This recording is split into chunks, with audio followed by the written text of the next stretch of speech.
Falling in love can feel like dancing in sync to your favorite song. She fell for him hard. She wanted a family of her own, and he was everything she was looking for. He was fun, he was exciting. She was having a good time in Houston, running the streets with him. But when a third person steps onto the floor, the rhythm changes. He was not a faithful man. He was always cheating. He was just all over the place.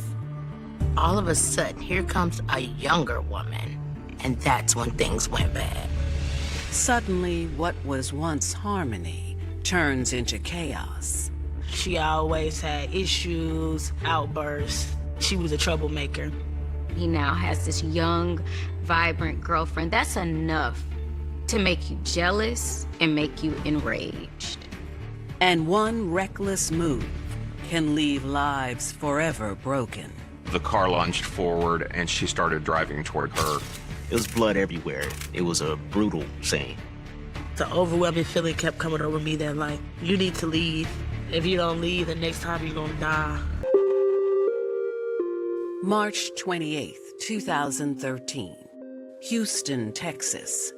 The calendar may say spring, but the temperature is already heating up. As a new day dawns, busy Houstonians are going about their day. Houston is big city, big lights, lots of opportunities. There are plenty of things to do. You're never bored. Around 10 a.m., Houston police dispatchers start receiving 911 calls from residents in the 9600 block of Ravensworth. The 9600 block of Ravensworth is a neighborhood in southwest Houston. It was just a normal neighborhood. A neighbor places a 911 call, frantic. The scene is described as a woman being injured. There's blood everywhere. This woman is not in good condition. A woman has significant leg injuries after a car slammed her against the brick facade with so much force it toppled part of the wall. The victim is 21-year-old Elise Kelly. The 911 center dispatches police and an ambulance, and paramedics quickly arrive on the scene. It was very loud, chaotic, seeing lots of people, lots of screaming. The leg injury was very visible, very grotesque, but there may be other injuries that are underlying also. Being struck by a car is a huge blunt force trauma, even if you don't add being, crushed against a home. It's apparent that the force of the car was so violent, there is structural damage to the building. They go check to make sure that there's no one hurt inside the home and that the home won't fall down. But Elise tells the paramedics something that could potentially complicate things. She immediately identified to those that responded on the scene that she was pregnant. The paramedics know this will add some challenges to her treatment. The first line medication that the fire department uses for pain management has a conditional contraindication of pregnancy. So you have to be very careful with the administration of that drug with anyone, particularly in a pregnant female. The pain level and the significant injuries outweighed the chances of complications from a pregnancy. The EMS team works to secure Elise's leg as best they can until they can get her to the hospital.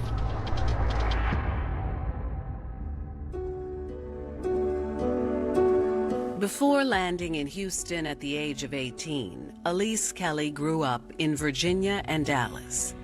I am from the great state of Texas, Dallas, Texas, and Fairfax, Virginia. My mother and her family are from Virginia, and my father and his family are from Dallas. So I always say I'm from both, because I am. Elise's parents separated when she was just 2. For most of her childhood, she split her time with each parent. I lived growing up two totally different lives. Fairfax County is very nice. It's one of the richest counties in the United States. Oak Cliff is not. So when I was with my mom, I was in a good neighborhood, good school, good everything. Elise was the second oldest of 4 kids. When she lost her older brother at a young age, she had to grow up fast. My brother got killed when I was 12 years old. So I was already more mature because my mom was always working. And so I would make sure that, I always had to cook, clean, take care of my little brother.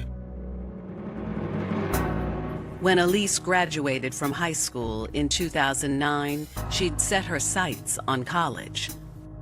I got into Howard. I really wanted to go there because that's where my grandfather went.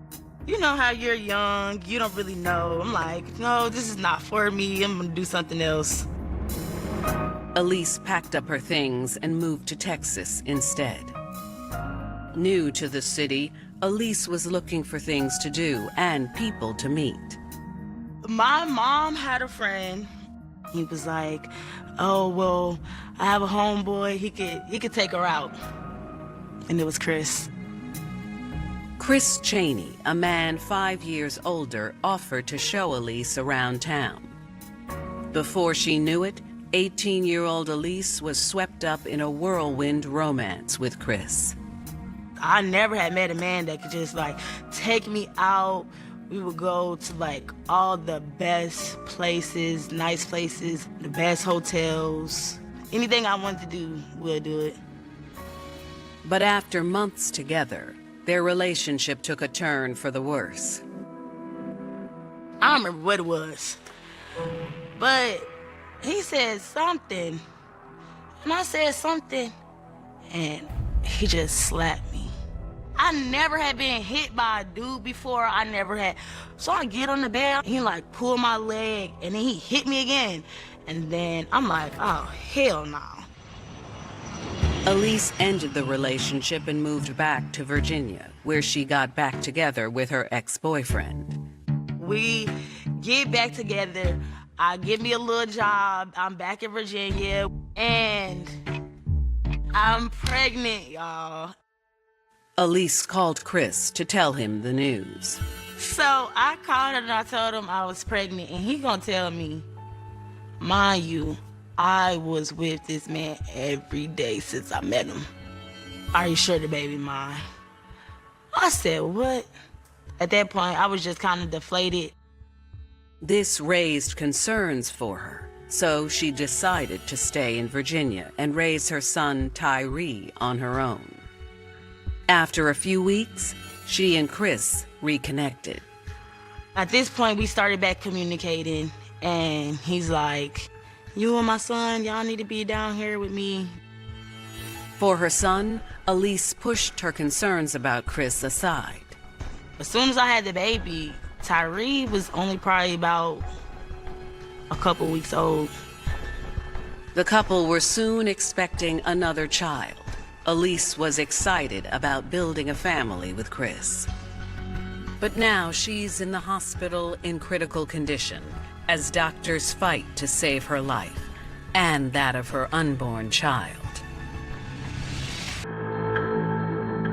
21-year-old Elise Kelly is in a hospital fighting for her life and for the life of her unborn child after she was slammed against a brick facade in a violent hit-and-run outside of her home in Houston. Initially, there was some question whether this was a horrible accident, but as detectives interview witnesses, it becomes clear. They were immediately able to determine that it was not an accident. Chris Cheney tells police he knows exactly who hit Elise and left her for dead. He says it was Sherelle Hunter, his ex-girlfriend, and the mother of 2 of his kids. They also learn that Chris's mother was also at the scene. Christopher's mother had identified that she had a cell phone video of the incident. Police put in a request to obtain the cell phone video. Chris also tells police that Sherelle hit Elise with a stolen car, his 2002 4-door Lincoln LS. Police send out an alert for Sherelle Hunter and Chris's car and issue a warrant for her arrest. At that point, Miss Hunter had an active warrant for her arrest for aggravated assault with a deadly weapon. Moments later, Chris gets an alarming phone call from his children's school. Sherelle makes a call and tells the school that I'm coming to withdraw my children from this school. They immediately call Chris to see what is going on. Police dispatched a patrol car to the school. Everyone was very concerned about the children's safety. Sherelle just hit a pregnant woman with her car. Ain't no telling what she would do next. Now police want to learn everything they can about Sherelle Hunter.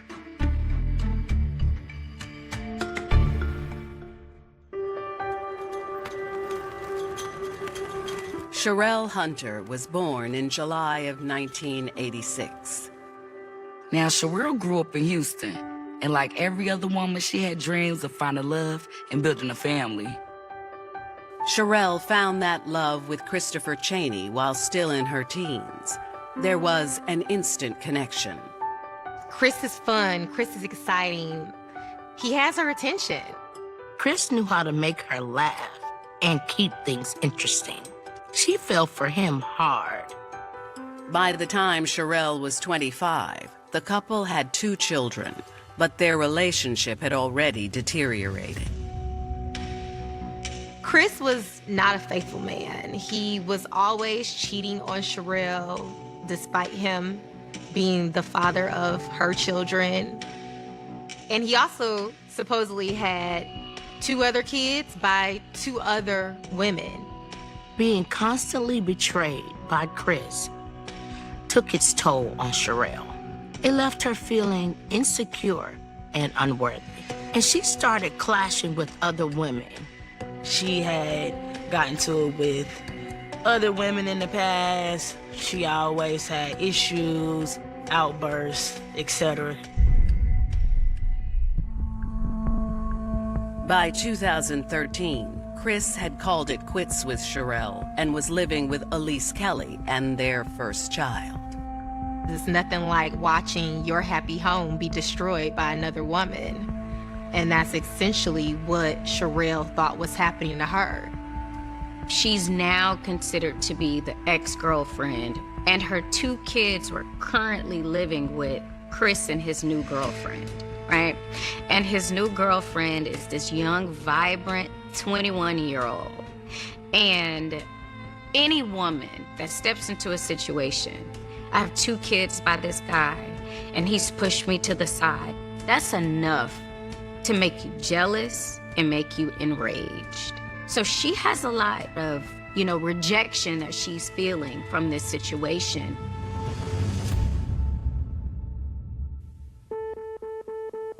While police search for the woman who put her there, Elise Kelly wakes up in a hospital with 2 broken legs. A nurse at her bedside tells Elise that her baby survived and is doing well. But she says she has some bad news, too. I woke up in the hospital, and there was a nurse right there. They didn't want me to wake up by myself. Elise's leg was so badly damaged in the attack, doctors could not save it. They had to amputate. She was like, I know you must be angry. I know you're upset right now. And I was like, I'm not angry. I was just like, my feelings are hurt.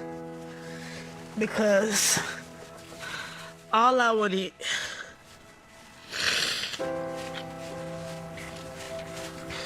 was to be a mom and a wife and, a family. And he had ruined my life.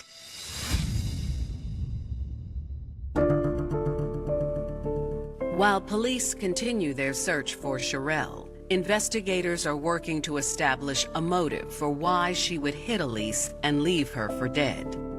They decide to re-interview the one person who would know best, Chris Chaney. At the station, Chris tells detectives that on March 28th, he got home around 8 a.m. and parked his Lincoln LS in the driveway and went inside. Chris put his keys on the end table in the living room and fell asleep on the couch. He said sometime later he was awakened by Elise, who was screaming out loud, "Where's that bitch?" Chris says he didn't know what was going on at first, but then realized that Elise was talking about his ex-girlfriend, Sherelle. Elise told Chris that she had received a call from Sherelle and she was coming over to fight. And for whatever reason, anticipating that there might be trouble, he decided to call his mom and tell her to come over. Chris says his mom showed up a few minutes later, just after Sherelle pulled into the driveway in his 2002 Lincoln. And that's when Chris became aware that Sherelle had taken his car. Chris said Sherelle must have came into his house while he was sleeping, took the keys off the end table because they were missing. Chris assures investigators that he never gave Sherelle permission to use his car and tells them that she's stolen his car in the past. Chris says from inside the house, he observed Elise and Sherelle arguing and cursing one another outside. At that point, Chris saw Sherelle get out of the car and chase Elise around with the flashlight in a threatening manner. Chris says that's when he ran outside to try and defuse the situation. He said Sherelle got back in the car and he and Elise were standing in the driveway near the house. That's when Chris said he saw Sherelle back up and then start speeding towards him and Elise. Chris got out of the way, but Elise was pinned up against a brick wall, and Chris said that Sherelle backed up and sped off. Chris says he attended to Elise until the paramedics arrived. On the surface, Chris appears to be cooperative, but detectives wonder how he avoided getting hit by the car if he was standing right next to Elise. It seemed convenient that Chris was next to Elise, but managed to get out of the way just in time and not get hit. Was it good luck that he managed not to get hit, or is it possible that he pushed her? Now, though Chris was speaking to the police, he wasn't giving many details. Seemed like he was holding back, and that made detectives wonder why. If I was the investigator in this case, I would think that he has some interest in protecting whomever was involved in it. And that may explain why he was not very forthcoming. At the end of their interview, investigators still have more questions. Chris was not useful in the investigation. He didn't provide really any critical information. Detectives asked him, "Did you have any information on Sherelle's whereabouts?" He said no. And they were wondering if Chris was telling the truth because he and the suspect were once very much involved. Exactly what was his level of involvement? At this point, detectives are definitely wondering, what is Chris hiding? Chris probably wasn't totally forthcoming to law enforcement.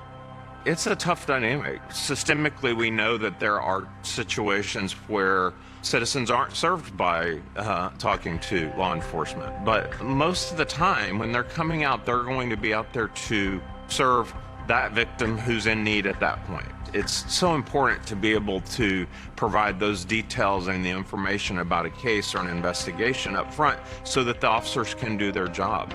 And so sometimes that may take a couple of attempts at getting a full statement out of someone, but 9 times out of 10, you're going to be so much more benefited by speaking freely and openly to those investigators and those officers who are up front, trying to do their job and gather the information so that they can hopefully apprehend the suspect in this case. Houston police are searching for 26-year-old Sherelle Hunter after she slammed a car into 5-month pregnant Elise Kelly, leaving her for dead. Elise's boyfriend, Chris Cheney, explained how Sherelle had stolen his car and used it to run into both of them, but he narrowly escaped from getting hit. She fled the scene, and her whereabouts are still unknown. Chris provided investigators with a motive for the brutal crime. He explained it was a case of jealousy. that his ex-girlfriend was jealous of the new relationship and that he had a baby on the way. When police questioned Chris about the incident, he seemed to be cooperating, but they sensed he wasn't giving them the full story. Detectives don't believe that Chris is directly involved, but they do wonder if he is protecting Sherelle, despite everything that's happened. So detectives know that they need to get their questions answered by Elise. Once Elise is stable, police interview her at the hospital about the attack and the events leading up to it.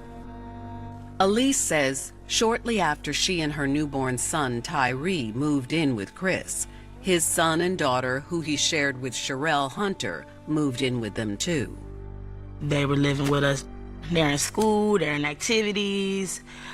I'm learning how to do hair and stuff now because I got a little girl. That's when Elise says she realized Chris didn't have a job. Elise says that's when the abuse started. He hated to be questioned. He just wanted me to just do whatever he said and shut up. Soon, Elise says, Chris was controlling her every move. He didn't like makeup. He tried to control what I wore. Every time I got my nails done, he would have to take me. He'll have to pick out the color. Everybody I associated with was his family and friends. Elise tells investigators she was already feeling trapped when she discovered she was pregnant with her second child. I'm pregnant again. Now he feels like he owns me at this point. Elise says when Chris's father passed away, they hosted a gathering at their house for family and friends. Among those in attendance, Sherelle Hunter.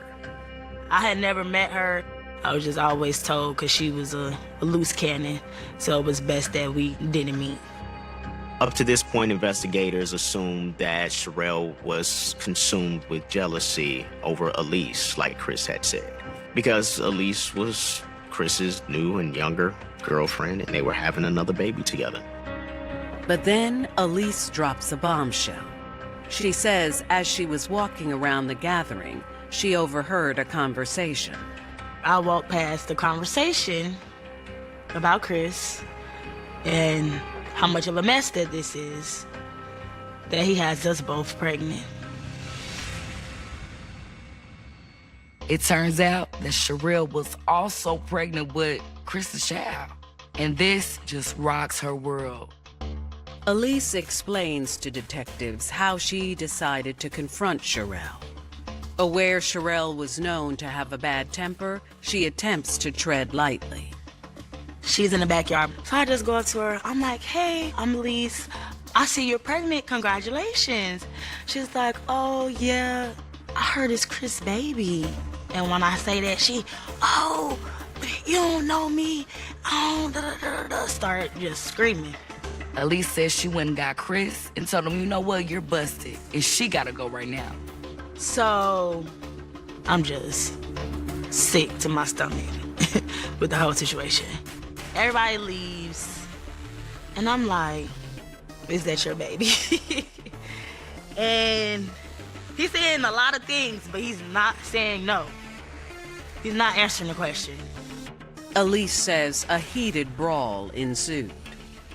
He had slapped me, and I fell on the ground. But unlike all the other times, Elise says this time she'd had enough. She checked into a hotel room while Chris's mom took care of the kids. She says when Chris tried to convince her to come home, she refused. I think she was really trying to figure out what her next move should be. She didn't want to keep making the same mistakes. Here she was pregnant again by this man who she knows is bad news. He abuses her, and she's trying to figure out how to get out of this situation. On Elise's third morning at the hotel, she says she was getting ready to go to work when she got a phone call. It was Sherelle, and she was looking for a fight. I'm at your house. Bitch, I'm about to throw all your stuff away. Da-da-da. She just going up. Elise headed straight to the house. But when she arrived, Sherelle was nowhere to be found, and Chris was asleep. Elise asked Chris, where is she? Where is she? And she tells Chris, Sherelle just called me from here, threatening to throw all my stuff away. But he claims he doesn't know what she's talking about. Elise says it was about that time that Chris's mom called with a warning. She said that Sherelle was at her house, threatening to hurt Elise. She was over there telling his mom how she was gonna beat me up or whatever. Knowing trouble was on the way, Chris tried to get Elise to leave. He's just trying to shoot me away. He's not really trying to argue. He's just like, go. Like, you need to go. But before Elise could leave, Sherelle pulled into the driveway. Chris's mom pulled up around the same time. So I'm like, what's up, man? You keep saying you want to fight, man. What's up? First, she chased me, like, with the flashlight. And I'm like, girl, you done did all that, saying you was about to come beat me up just to try to assault me with a weapon. Elise is wondering the whole time, why are you doing this to me? Like, you don't even know me. But what you do know is I take damn good care of your kids. I say, if you don't do anything, I do everything. I say, so the least you could do is respect me. So I say, don't call me no more, don't text me no more, leave me alone. Elise says after that, Sherelle got back in the car. Still standing in the driveway with Chris, Elise thought Sherelle had given up and was leaving. She backed up like she was about to leave. And she threw the car and drive. Chris, he ran through the grass. Elise says Chris was able to move out of the way in time, but she was not. I tried to run like through the archway. The archway really saved my life because like when she hit me, it's like my body was on the car. And so it's just like this part of my body is what hit. The rest of my body, thank God, fell through the archway, but my leg was clipped by the part of the archway that's connected to the garage. And then she backed up, like my body fell, and then my leg was like barely hanging on. It's the worst pain I ever been through in my life. After talking to Elise, the puzzle pieces are starting to fall into place. Now, detectives have a motive and details of the crime. It wasn't as cut and dry as Chris had initially made it to police. That he was trying to move on with Elise and Sherelle was jealous. Turns out that Sherelle was also pregnant with his baby and probably felt that he had a responsibility to her too. As police wrap their heads around this new development, will it work in their favor? Sherelle can run, but with the baby on the way, it's only so long she can hide. Hitting a violent hit and run that resulted in 21-year-old Elise Kelly losing her leg. After learning that both Elise and Sherelle are pregnant with Chris Chaney's children, investigators have established a motive for the attack. Any joy that Sherelle was experiencing was now overshadowed by the fact that Chris was now dating Elise, which ultimately triggered the violent confrontation. Authorities have more information on how the actual crime may have occurred. Initially, Chris wasn't being very helpful beyond basic information, but Elise gave a full timeline leading up to the incident and more clarity on the motive. But unfortunately, detectives are still no closer to locating Sherelle. Investigators believe when Sherelle learned Elise was pregnant, it pushed her over the edge. When you feel as though your territory in any capacity is being infiltrated, you automatically go into protect mode. I'm losing control, and I need to figure out how to regain control because there's another woman around my children that could possibly shift my children's perspective of me. She felt jealousy and overwhelmed by the pressures to hold on to Chris. The day after the incident, detectives are able to gain access to Chris's mother's cell phone video. The most critical witness was his mother because she had the video. The cell phone video captured Miss Kelly and Miss Hunter with that exchange where Miss Hunter's in the vehicle, Miss Kelly's outside the vehicle, Miss Hunter eventually coming out with the flashlight, getting back in the car, reversing, and then advancing towards Miss Kelly. And it captured all of that incident to the point of her leaving that scene. And on the cell phone video, you clearly see the vehicle go toward Elise, hit her, and pull away. Seeing that video of that was, it's alarming to see that person struck. She immediately reverses out of the driveway and immediately leaves that scene.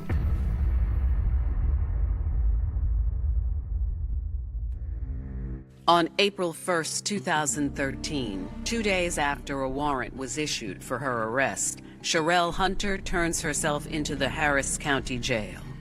She is charged with aggravated assault with a deadly weapon. Turning herself in may have been Sherelle's way of taking on the responsibility. She knew the weight of what happened and felt it was time to face the consequences. Once Miss Hunter is arrested, she is appointed an attorney by the county. A judge deems Sherelle a flight risk and sets bail at $30,000. She can't afford to pay, so she sits in Harris County Jail until her court date. At that point, we as the prosecutors in that court start directly interacting with her attorney. Of course, those conversations are attorney to attorney. But we start working with her attorney to exchange information. In Texas and in Harris County, our practice was we turn everything over to the defense. Sherelle and her lawyer claimed self-defense, arguing that she feared for her life and the safety of her child when she struck Elise. That it was only as a last resort in an effort to protect herself from what she felt was an imminent threat. But the question is, what exactly was the threat? From what investigators could see, it just doesn't add up. The video evidence doesn't show any immediate danger to her or her child in that moment, which casts serious doubt on her self-defense claim.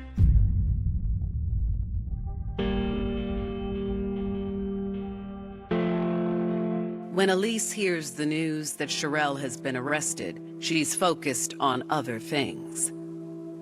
I was focused on my mental and what I needed to do. I had so much going on, I couldn't worry about her or what she was doing or what they had going on. All I knew is I was preparing myself. I had started thinking about what I wanted to say to her in court. But would that day in court ever come? Sherelle is a first-time offender with no criminal history. This wasn't about a history of violence. This was about doing whatever she felt she needed to do to keep her man. For Sherelle, she felt like she was fighting for Chris and her family, no matter the cost. Could Sherelle get off with a slap on the wrist? There are situations where someone who is accused of this criminal offense could be offered a deferred adjudication in which she would plead guilty, be placed on community supervision, and if she successfully completed it, the court would defer a finding of guilt and she would never essentially be a convicted felon. 26-year-old Sherelle Hunter has been arrested and charged with aggravated assault with a deadly weapon for her attack on Elise Kelly. When Sherelle appeared in court, it didn't appear that she took it very seriously. She may have realized that she needed to turn herself in, but she laughed and smiled during her first court appearance. Sherelle's attorney is preparing to mount a vigorous defense. Miss Hunter's defense was going to try to be self-defense. Elise was trying to make her get out of the car. So in that moment, get out of the car could have been, get out of the car because we're about to fight. I also think it hurt her that she was engaging with her. Like, essentially, you could have stayed in the house. You didn't call the police, and you engaged with her. And so then it becomes this, what was really going on? What was said? Did Sherelle feel threatened? But the prosecution team has a smoking gun, the cell phone video. In this case, the response to anything that would have been potentially self-defense was alleviated by Miss Hunter getting back in her car and then using her car to defend herself against Miss Kelly. That was far greater force than anything that was happening out there at the scene. Any claim of self-defense, as a prosecutor, we would be able to refute that pretty quickly in my mind, with the fact that we had that video.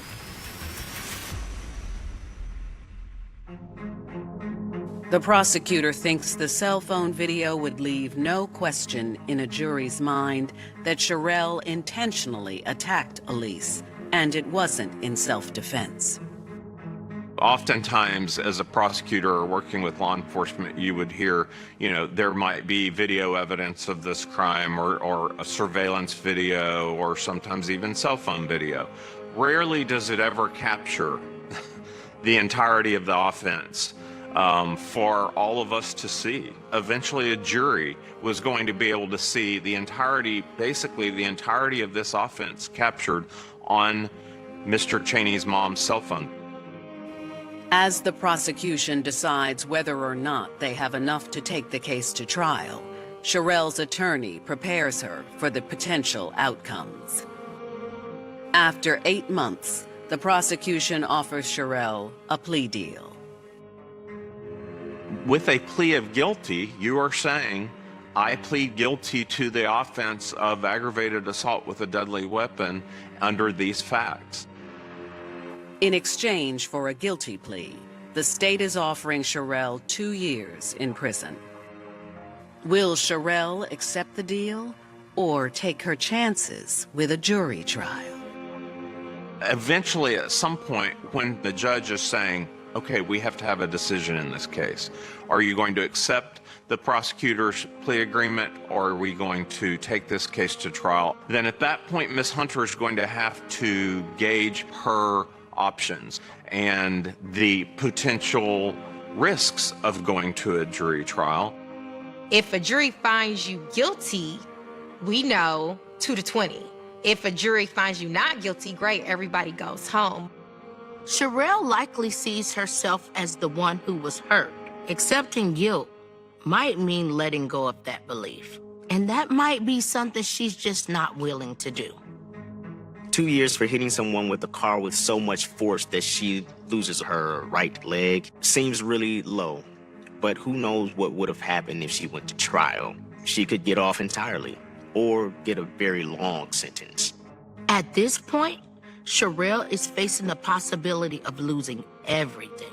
A plea deal might be the only way to regain some sense of control. For someone who did what she did in the name of love, the thought of losing it all may make any option that lessens the fallout worth considering. Jealousy can be a powerful trigger, especially for a woman who's already navigating the emotional and physical challenges of pregnancy. It's one thing for her man to be with another woman, but to find out that that woman is pregnant at the same time, that can also feel like an even bigger betrayal, triggering insecurities and fear. The fear of losing him can feel like a threat to everything they've built. In a desperate attempt to keep her man, that pressure can lead to an action to remove that other woman, even if it means crossing a dangerous line. Harris County prosecutors have offered 26-year-old Sherelle Hunter a plea deal for her role in the attack on 21-year-old Elise Kelly. Sherelle accepted the deal on December 13, 2013. Sherelle pled guilty to aggravated assault with a deadly weapon. She was sentenced to 2 years in a Texas correctional facility. Sherelle's actions have drastically altered the course of her life. What seems like a desperate attempt to hold on to her relationship has ultimately led to consequences she never considered, changing her life in ways that may be hard to undo. She couldn't really do much better than the offer that she was given. The fact that, they even considered all of these mitigating factors in giving her a 2-year sentence was a very great outcome for the defense, not so much for the victim in this case. When Elise heard the news, she was devastated. I really wanted my day in court. I don't really care how it turned out. I wanted to express myself. I wanted to look her in her eyes. I wanted to look at the judge. I wanted them to see me. I wanted her to see what she did. And they just called me one day and they're like, we gave her 2 years. I definitely feel slighted. I definitely feel I just lost all the way around. They didn't really care about getting justice. All of Ms. Kelly's feelings are valid around that. Legally, there's a lot of benefit to a plea agreement. I mean, a trial is stressful for the victim. I mean, she has to relive a lot of that. It is also an uncertainty. You never know what a jury of 12 people are going to do. And so with a secure plea agreement of prison time, there is some security in that. I'm like this forever. First of all, these legs cost between $15,000 and $20,000. This liner just to put my leg on costs $700. You need at least 2 of those. I need a new prosthetic right now. It's a lot. Driving, sitting like this. I'm in constant pain. Honestly, I'm in constant pain. Do I think that it would have been just to sentence her to 20 years? No, I don't. But do I think it's important to consider that someone lost a critical limb? Yes, that is extremely important to consider. While Sherelle was in prison, Elise continued taking care of her kids. Though she has never spoken to her, Elise thinks about what she would have said to Sherelle in court. I was good to you. Even though I didn't know her, I just wanted her to know,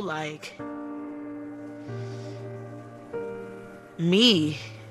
And look at me and see me. And know that she really hurt me, And I never would have done that to her. I never wanted anything bad to happen to her. I was trying to help her. Today, Elise shares her story in hopes it will help other young women. Don't never dim your light, not for yourself, not for self-doubt, not for what you think somebody else might think. I share my story and I cry, I laugh.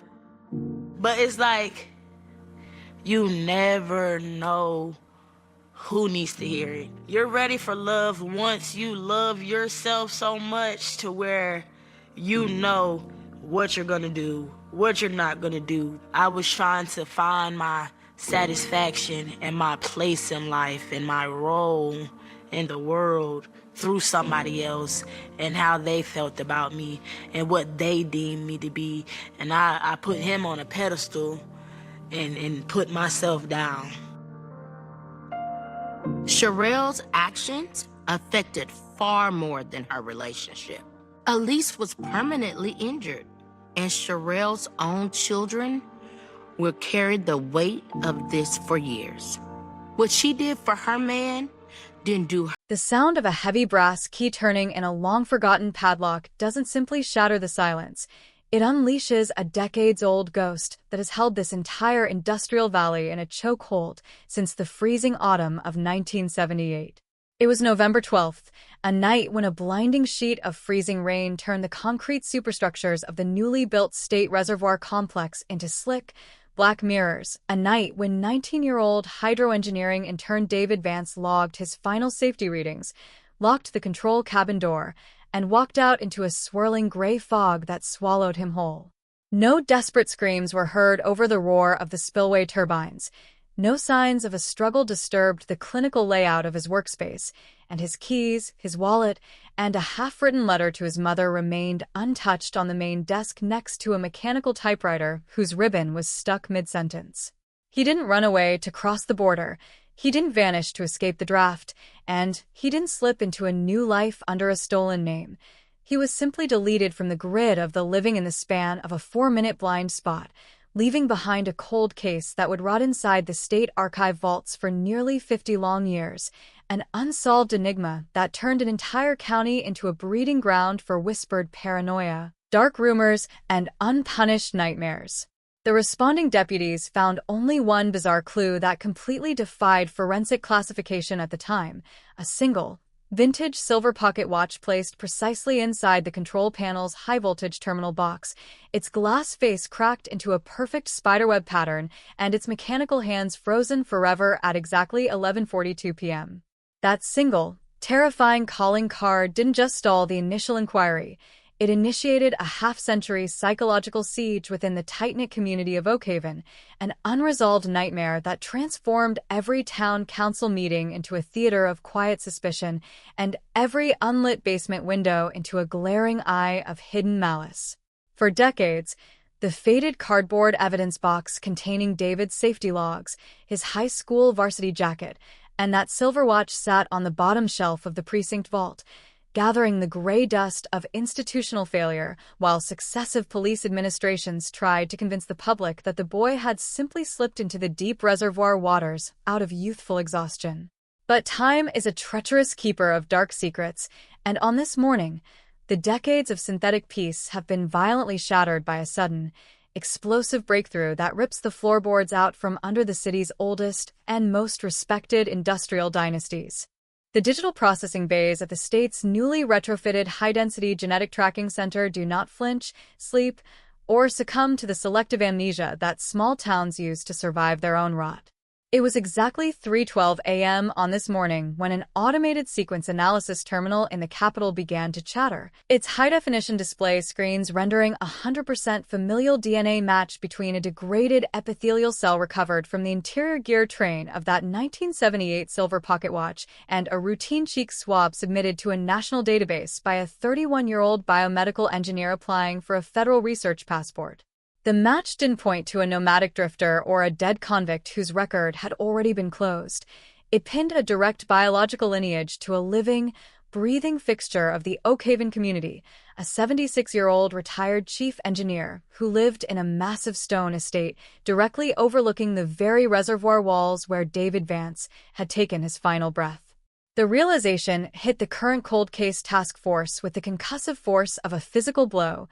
The monster they had been hunting across 3 time zones and nearly 50 years hadn't fled the country or assumed a ghost identity in the margins of the West Coast. He had stayed right here, walking the same paved avenues, eating at the same diners, and nodding politely at the very police officers who were tasked with finding the missing kid.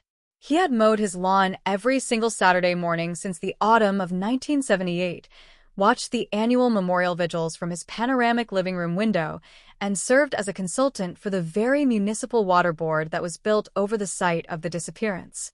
The operational transition from an archival cross-check into an active, maximum-tier arrest deployment took less than 40 minutes, the tactical frequencies of the state police completely locking down into encrypted channels as 4 unmarked black armored transport units slid out of the precinct garage into the freezing morning drizzle. They were chasing a predator who had used the absolute predictability of a mundane, highly respected life as his radar shield, an individual who understood that the best place to hide a drop of blood is inside a jar of red paint, and the best place to hide a capital crime is behind a friendly nod over a white picket fence.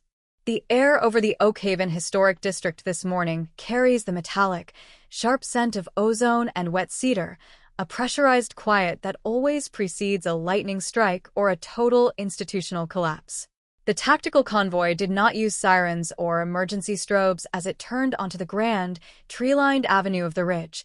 The vehicles moved with the silent, heavy momentum of an industrial harvesting machine, their tires whistling against the wet brick gutters where David Vance's family used to run their century-old timber mill. The primary target of the federal warrants was Arthur Pendleton, the man who had designed the very electrical grid that powered the valley, the man who had served as the lifetime chairman of the Valley Development Board, and the face that everyone in the city associated with quiet, philanthropic wisdom. For nearly 50 years, he had built an impenetrable fortress out of his own harmlessness, utilizing his silver hair, his collection of antique grandfather clocks, and his immaculate public service record to create a psychological barrier that no local investigator had ever dared to breach without an ironclad execution order from a federal magistrate. But the machine of 2026 doesn't care about a suspect's social standing, his history of million-dollar civic donations, or the fact that he currently walks with the aid of a polished mahogany cane. The entry teams cleared his wrought iron security gates in less than 3 seconds, their heavy body armor whispering against the wet hydrangeas as they deployed around the perimeter of the stone estate with the synchronized fluidity of a military extraction unit. There was no bullhorn announcement, no polite knock for a voluntary surrender that would give the old man time to flush his encrypted hard drives or reach for the old service revolver he kept beneath his mattress. The concussive entry team breached the rear sunroom with a single, synchronized hydraulic strike, the white plaster debris from the frame blowing across the Italian marble floor and settling like a localized winter storm over a half-finished chess game and a warm teacup sitting on the mahogany counter.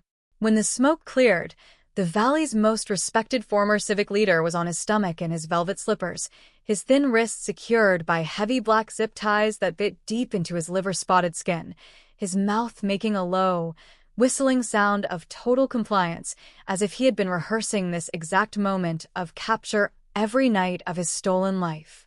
The interrogation cell in the basement of the Capitol Judicial Complex is a clean, featureless concrete cube where the air feels scrubbed of all human history, recycled through heavy iron vents that hum with the high-voltage frequency of the digital monitoring arrays.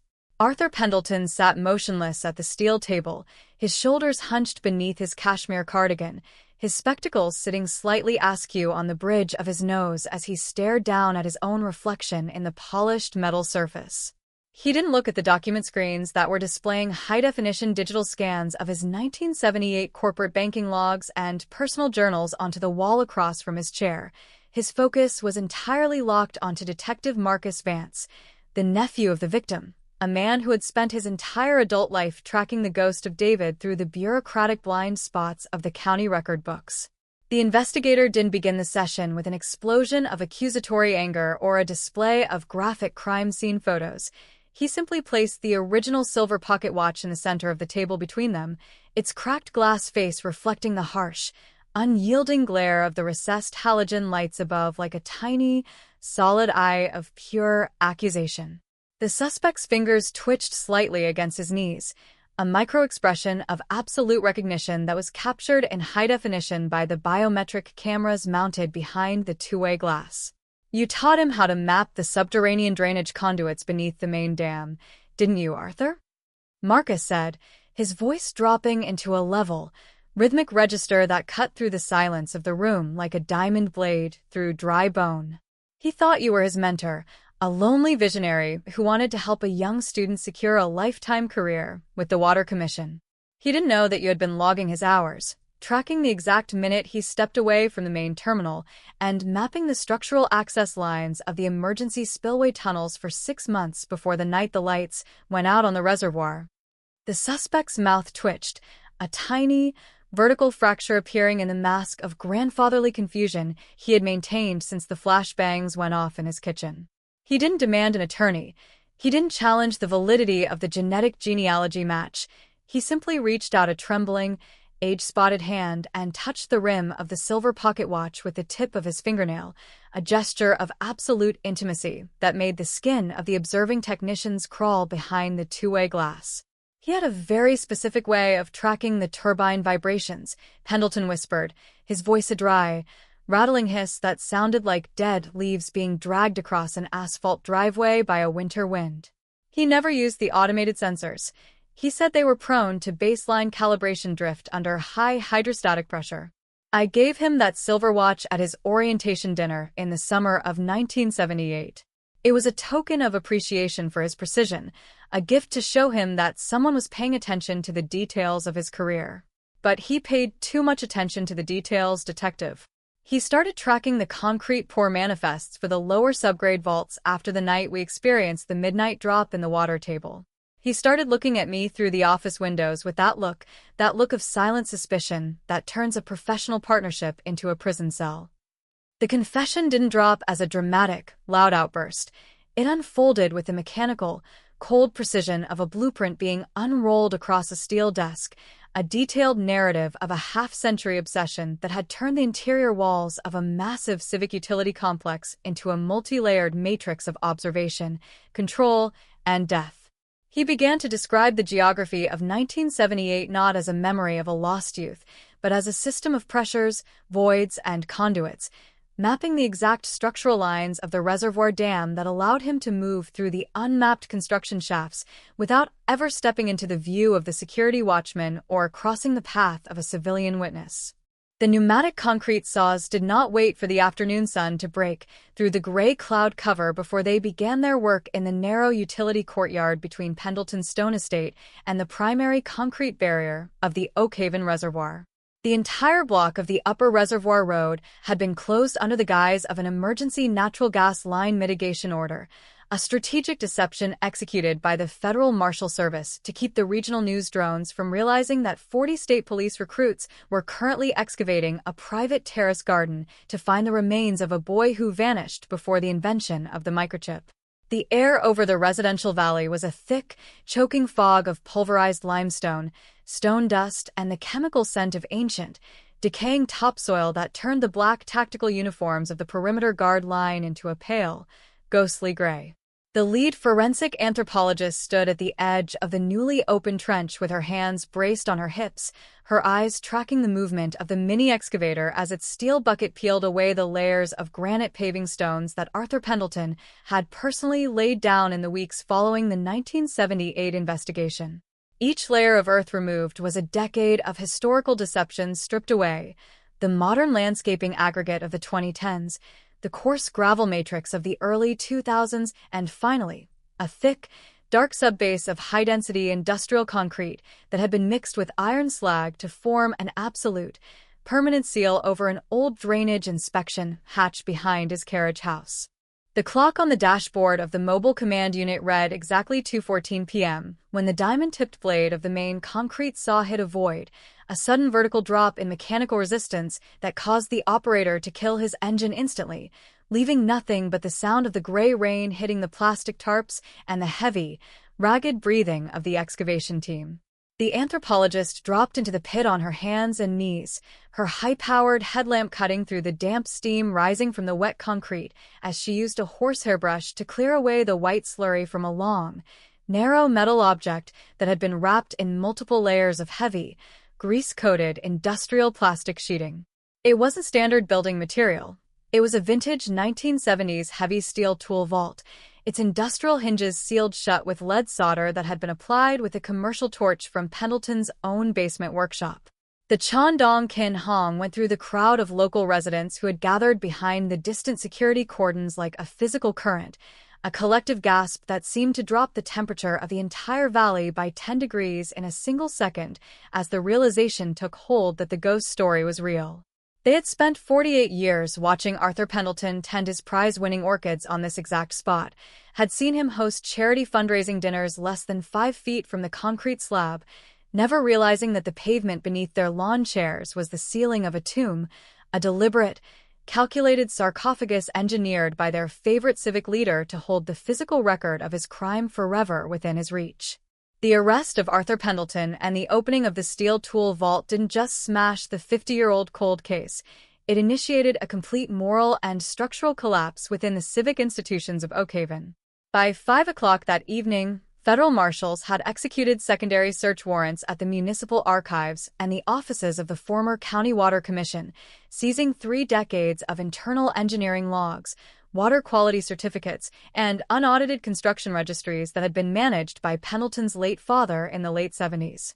What they were uncovering wasn't a solitary act of sudden predatory passion, but a systematic network of institutional protection, a small-town cartel of mutual silence that had used Pendleton's architectural respectability and his family's banking connections to bury dozens of administrative anomalies, illegal chemical dumping contracts, and sudden worker disappearances that had funded the political landscape of the Valley since the end of the industrial boom. The Matt Titchby of David Vance wasn't a casual encounter with a monster in the dark. It was an enforcement action, an administrative execution carried out because his work with the Toybine vibration logs had begun to uncover a statistical pattern of major structural cracking along the lower foundation walls of the dam. A defect that Pendleton's construction firm had secretly covered up with cheap polymer sealants 48 hours before the reservoir was filled to maximize their corporate bonus. The old engineer in his cell hadn't just been running from a murder charge. He had been the structural keystone of an entire regional empire of corruption, and now that his DNA had been verified by the database, the entire arch was coming down around the heads of the people who thought their lineage made them immortal. The scene outside the county courthouse at dawn looked like a high-definition simulation of a political coup, the double lines of state tactical units pinning back thousands of local residents who had stayed through the freezing rain to witness the formal arraignment of the city's master engineer. There were no cameras flashing when the transport van backed down the concrete ramp. The federal marshals had established a wall of high-intensity strobe panels that blinded anyone attempting to get a clean digital image of the suspect's face as he was led up the stone steps in transit chains, his orange jumpsuit hanging loosely from his narrow, age-shrunken shoulders. The city was no longer a coherent community. It had split down its seams into those who remembered David Vance's brief life and those who had built their suburban wealth on the profits of his erasure, a sociological fracture that was turning every neighborhood council and every business board into a battleground of recrimination and blame. The digital news tickers were completely jammed with the names of prominent figures who were resigning their positions or leaving the state before the federal grand jury could unseal the next round of true bills. Former police captains who had signed off on the accidental drowning logs, circuit court judges who had approved Pendleton's reservoir variances without an audit, and contractors who had purchased the surrounding valley parcels 48 hours after the concrete was poured over the tool vault. The true scale of the Chandong Xa Hoi was impossible to calculate. It was an emotional and moral bankruptcy that changed the way the residents looked at their own streets, their own history, and their own leaders, exposing their celebrated era of peaceful progress as nothing more than a performance staged by a syndicate of white-collar executioners. Inside the forensic laboratory at the Capitol complex, the air was perfectly static, the only sound being the continuous, low-frequency hum of the exhaust hoods as Dr. Kincaid laid the recovered skeletal matrix onto a series of stainless steel examination trays in perfect anatomical position. The bones were complete, preserved by the unique, dry anaerobic environment of the sealed steel vault, their surfaces stained a dark, antique mahogany by the natural chemical breakdown of the industrial plastic wrapping. She used a digital magnifying endoscope to examine the posterior aspect of the left parietal bone, where a single, clean fracture line extended outward in a sharp starburst pattern, indicating a high-velocity blow delivered with a heavy, flat-faced iron tool, while the target was facing away from her attacker. There are no defensive wounds on the ulnar shafts or the metacarpal elements, she stated into the recording array, her voice flat, clinical, and completely devoid of emotional weight. The impact site perfectly matches the dimensions of a heavy industrial valve wrench, the kind used to lock down the old mechanical flow gates in the lower turbine galleries during the mid-70s. The force of the blow would have caused immediate, absolute cessation of all motor function before he ever touched the floor of the cabin. He was gone before he knew the dark had moved in on him, Marcus. The monster didn't give him a single second to fight back. The case against Arthur Pendleton and his surviving co-conspirators was now an absolute mathematical certainty, a bulletproof wall of physical, digital, and forensic facts that left no room for legal strategy or political influence to intervene. The federal prosecutor's office had already drafted a comprehensive racketeering and capital murder indictment that treated the entire Valley Development Board of 1978 as a continuous criminal enterprise, a legal maneuver that allowed the state to freeze every asset, every bank account, and every corporate holding linked to Pendleton's infrastructure projects since the day David disappeared. The old man in his cell remained silent, his arms crossed over his chest, his eyes fixed on the steel door line with a cold, triumphant malice that showed he still didn't care about the prison sentence. He had outsmarted the detectives for nearly 50 years, outlived the witnesses, and forced the town that worshipped his family to tear itself apart to get him back. A final, grim achievement that he wore like a medal as the guards prepared to move him to the maximum security wing. The final report on the reservoir courtyard excavation was entered into the Federal Justice Registry at exactly 4 o'clock on a Friday afternoon, an unremarked bureaucratic event that brought a formal end to the largest, most disruptive cold case investigation in the state's modern history. The document was 900 pages of structural charts, DNA sequence graphs, and soil analysis tables, a clinical epitaph that didn't include the words closure or peace anywhere in its text, because those aren't things that can be verified by an algorithm or filed away in a steel cabinet. The highway department had already laid a new layer of black asphalt over the crater near the old carriage house, a dark, steaming rectangle that looked like a fresh scar on the gray skin of the valley road. But the drivers didn't speed when they cleared the overpass. They slowed down, their eyes drifting toward the shoulder where a small, wooden cross had been hammered into the gravel by David Vance's remaining relatives. The manhunt was over, the suspect was contained, and the secret grave had been emptied. But the silence that settled over Oakhaven wasn't the calm of justice served. It was the heavy, suffocating quiet of a house that has been cleared of its contents after a fire, leaving nothing but the smell of soot and the cold, unalterable certainty that the ground beneath your feet is never as solid as it looks when the sun is shining. The State Forensic Processing Bay did not turn off its high-intensity LED systems as the investigation pushed deeper into the weekend. The atmosphere inside the sterile, negative-pressure vault remained thick with the clinical odor of aerosolized disinfectants, chemical reagents, and the specific, metallic tang of unsealed evidence files that had sat in the dark since the Carter administration. On the central examination table, the data loops from the automated genetic sequencing array were still pulsing, a steady, mechanical red heartbeat that signaled the completion of a 3 billion-point comparative analysis. The epithelial cells recovered from the inner gear train of that 1978 silver pocket watch had been matched against the state transit database with a mathematical certainty that completely obliterated any remaining legal avenues for the defense. Detective Marcus Vance did not leave his position at the technical terminal, his eyes bloodshot, tracking the lines of ancestral and forensic metadata that were being rendered onto his screen in real time, converting a half-century-old missing person file into an active, high-priority capital murder prosecution. The missing person label was officially dead. It had been replaced by a live, predatory timeline that was widening to include every major land transfer, civic utility grant, and municipal zoning ordinance that Arthur Pendleton had overseen during his tenure as the Valley Development Board chairman. The realization settling into the task force room was not one of simple professional satisfaction, but of a deep, systemic horror.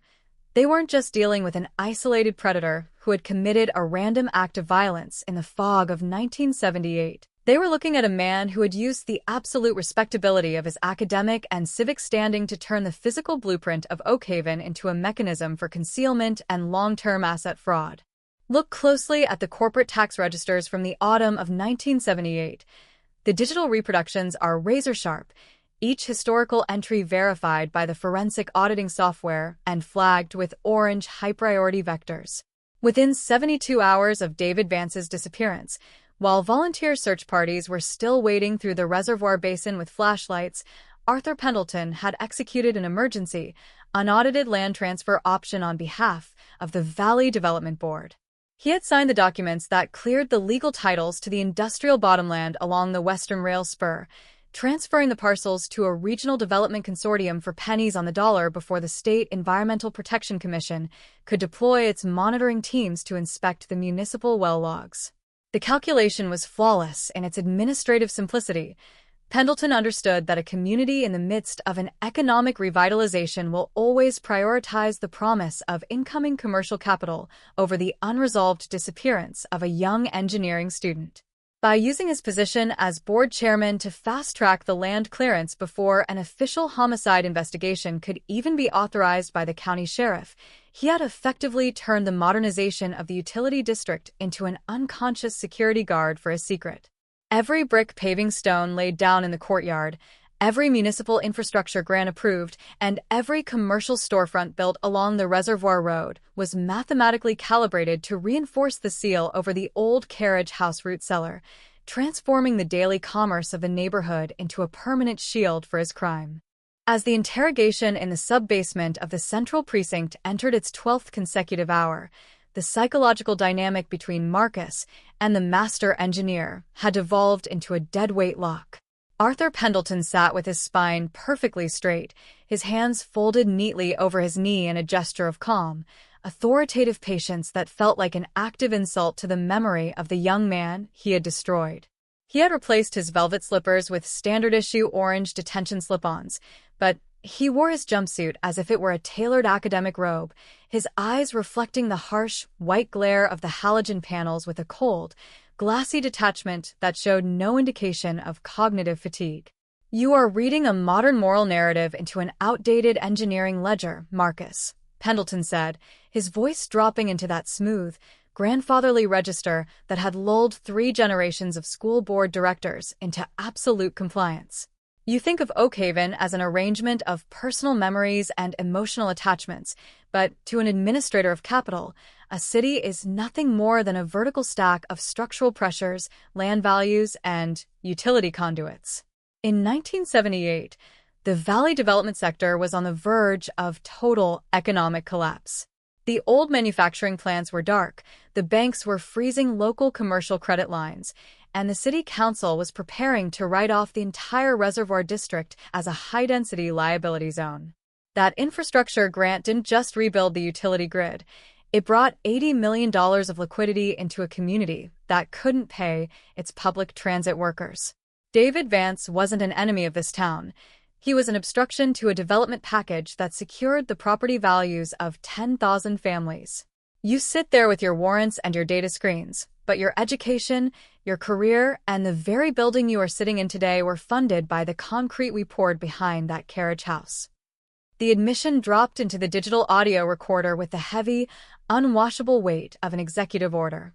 The investigator did not look away from his face. He knew that the recording devices were capturing a confession that went far beyond the legal boundaries of a simple homicide prosecution. This was a structural conspiracy, an explicit acknowledgement that the Matt Titchbian of David Vance had been treated by the regional elite as nothing more than an unlisted administrative cost of doing business. Pendleton wasn't just a clinical sociopath who collected personal trophies from his victims. He had functioned as the technical director for a corporate syndicate that had used capital violence to protect an illegal toxic dumping operation from public exposure.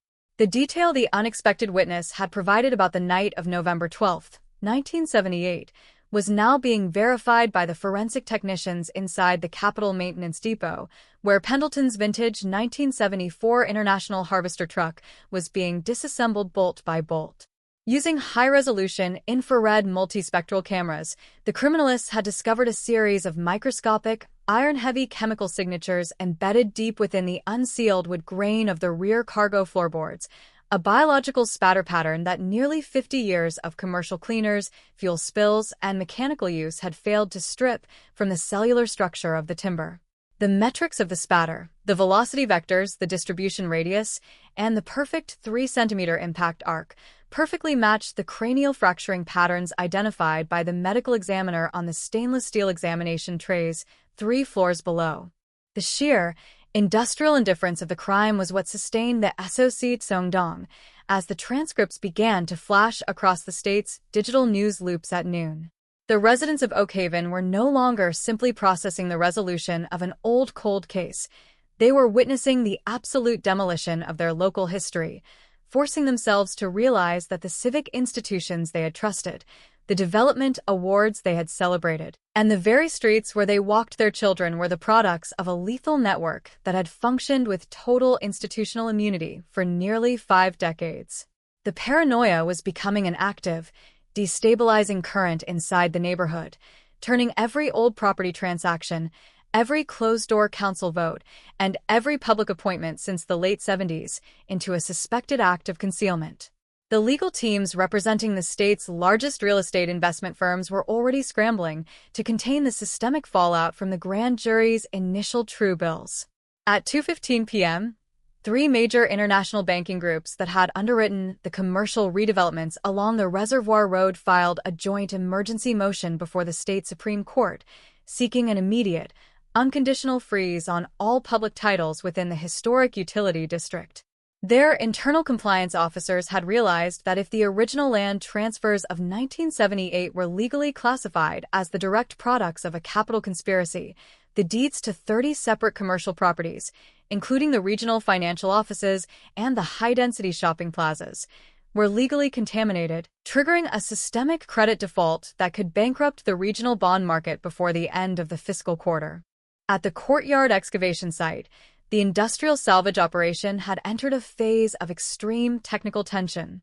The trench between Pendleton's stone house and the reservoir wall had been deepened to 80 feet, its vertical clay walls requiring the continuous calibration of automated laser theodolite arrays to detect any microscopic shifting in the structural footings of the surrounding high-rise structures. The gray drizzle had turned back into a cold, heavy downpour, mixing with the white powder of pulverized stone to create a fine, abrasive paste that coated the boots of the technicians and turned the floor of the pit into a dark, slippery theater of historical reclamation. Dr. Kincaid was now working inside the lower subgrade vault itself, her protective suit covered in the gray silt of the pulverized aggregate as she utilized a handheld sonic tomography array to map the density variations within the limestone bedrock floor beneath the carriage house foundation.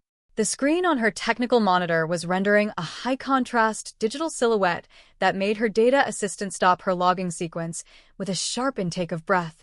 Beneath the secondary brick floor of the mine shaft, embedded directly within a natural fissure in the limestone matrix, sat a second, unmapped cache, a series of 4 military-style steel storage containers whose handles were wrapped in thick lead wire seals from the late 1950s.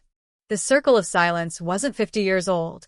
It was an archaeological stack of institutional atrocities that went all the way down to the cold stone floor of the state's industrial history. Arthur Pendleton and his allies hadn't invented the methodology of administrative disposal. They had simply utilized a pre-existing network of hidden vaults, illegal chemical dump sites, and unmapped shafts that had been established by their fathers during the early years of the valley's manufacturing expansion. The cold case of David Vance was merely the upper layer of a vertical stack of administrative atrocities that went all the way down to the bedrock of the state's history. "We have an active chemical breach inside the secondary stratum." Dr. Kincaid's voice crackled through the tactical communication channel with a flat, clinical finality that dropped the temperature in the command trailer by 10 degrees. The video feed from her helmet camera showing the robotic manipulator claws moving through a layer of black, oily slurry that was bubbling slightly as it met the cold rainwater. The containers are suffering from advanced crevice corrosion due to decades of acid exposure from the coal silt above. The digital sniffing units are detecting a massive concentration of trichloroethylene and unrefined mercuric waste. If we don't establish a high-vacuum negative pressure containment tent within 90 minutes, the runoff will break through into the lower aquifer, turning the drinking water of 3 downstream counties into a permanent toxic hazard. The past isn't dead down here, Marcus. It's an active, pressurized machine that is still actively fighting back against the light. The news of the secondary toxic discovery hit the governor's emergency response unit like a physical blow, triggering the immediate deployment of specialized hazardous materials extraction teams from the national laboratories under direct federal escort. The Oakhaven model of forensic data mapping had broken more than a cold case. It had exposed a lingering public safety emergency that threatened to paralyze the state capitol itself, converting a domestic homicide prosecution into a high-stakes ecological and national security crisis that was being monitored in real time from Washington. Inside his segregation cell at the Capitol facility, Arthur Pendleton sat with his back pressed firmly against the reinforced concrete wall, his eyes fixed on the small steel door hinge with an expression of calm, analytical detachment. He could hear the distant, low-frequency wail of the emergency sirens through the building's main ventilation lines, a sound he had spent nearly 50 years listening for, a sound he had spent a lifetime of architectural and banking strategy trying to prevent from breaking through his perimeter. He didn't call for his corporate attorneys. He didn't check his transit chains. He simply closed his eyes and allowed his thin, skeletal smile to remain in place, the look of an executive who knew that even in his defeat, the machinery he had set in motion in 1978 would continue to demand a price from the living that no one in the system was prepared to pay. The legal dynamic was now moving with an absolute, unyielding velocity, the federal prosecutors drafting a comprehensive superseding RICO indictment that treated the entire county infrastructure system as a continuous criminal enterprise. This legal strategy effectively neutralized the defense's attempts to invoke statutory limitations, allowing the state to pursue maximum penalties, including life without the possibility of parole, for every single corporate officer, engineer, or public official who had signed a compliance log, accepted an anonymous dividend, or looked away from the concrete mixers on that rainy October morning decades ago.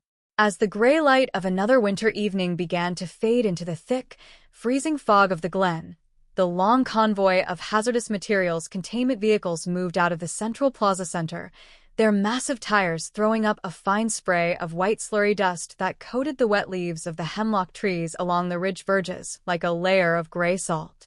The long run through the dark spaces of the map was officially over for David Vance, his bones resting in a sterile tray inside the Capitol Laboratory, his identity restored, and his black register logs converted into an absolute legal weapon against the men who had erased her.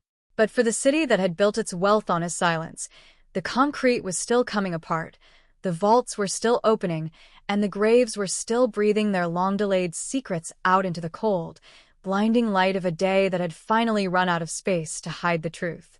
The investigation was no longer about finding a man or closing a file. It was about the survival of the state's legal and physical infrastructure against the legacy of its own corruption. The long run through the dark spaces of the city blueprint was officially over for Arthur Pendleton, his name recorded in the federal registries as an institutional monster, his stone house stripped of its records, and his identity reduced to a case file number inside the maximum security processing system. But for the valley that had built its wealth on his designs, the concrete was still coming apart, the vaults were still opening, and the graves were still breathing their long-delayed secrets out into the cold, blinding light of a day that had finally run out of space to hide the truth. The morning light did not break the atmospheric tension of the valley. It simply rendered the landscape of the excavation pit in a stark, high-definition clarity that stripped the location of its historical mystery, leaving behind nothing but the raw, unpainted bones of a structural crime. The command trailer had become a permanent annex of the Department of Justice, the communication arrays routing data directly to the Attorney General's office every 30 seconds to ensure that no regional administrative barrier could be used to slow down the technical clearance of the secondary vaults. The investigators were no longer wearing their standard police uniforms. They had been integrated into a centralized federal task force that operated with the cold, mathematical neutrality of a salvage team clearing an industrial wreck from a shipping channel. Detective Marcus Vance sat at his desk in the back of the trailer, his fingers tracing the embossed gold seal on the cover of his uncle's recovered register logbook. He had spent his entire adult career living inside the shadow of his absence, carrying the weight of a family history that had been rewritten by the very men who signed his paychecks. Today, looking at the high-contrast digital scans of the pages on his monitor, he realized that the closure he had been promised by the victim assistance coordinators was an artificial construct designed for people who didn't understand the physical geology of a hidden grave. David hadn't been lost. He had been used as a foundational anchor for a system of generational theft, a human marker pinned to the floor of the mine shaft to ensure that the balance sheet of the Vance Consortium remained clean in the eyes of the regulators. The financial fallout from the grand jury's supplementary true bills was currently crashing through the state's real estate market like a structural collapse. By 11 a.m., 4 of the regional banking firms that had underwritten the residential developments along Route 12 were placed into federal receivership, their boards of directors dismissed by corporate mandate after the auditing software identified an unbroken string of non-disclosure agreements stretching back to the winter of 1978. The titles to 30 separate logistics centers, Retail plazas and corporate parks were legally locked down by federal injunction, turning the most profitable economic corridor in the county into a frozen asset field that could not be sold, leased, or modified until the environmental clearance teams had reached the bedrock floor of every unmapped shaft in the district. The legal teams representing the remaining co-conspirators had completely abandoned their initial strategies of constitutional defense and procedural delay. They were now spending their hours inside the secure conference rooms of the federal detention complex, their desks piled high with encrypted hard drives, personal tax histories, and historical correspondence logs that they were desperate to turn over to the state's attorney in exchange for an immediate removal from the capital murder indictments. The circle of silence had transformed into a frantic, dawn-dap race for survival, the old names of the Valley elite turning on each other with a clinical, self-interested precision that exposed their celebrated corporate solidarity as nothing more than a temporary alliance of convenience designed to protect their profits from the light.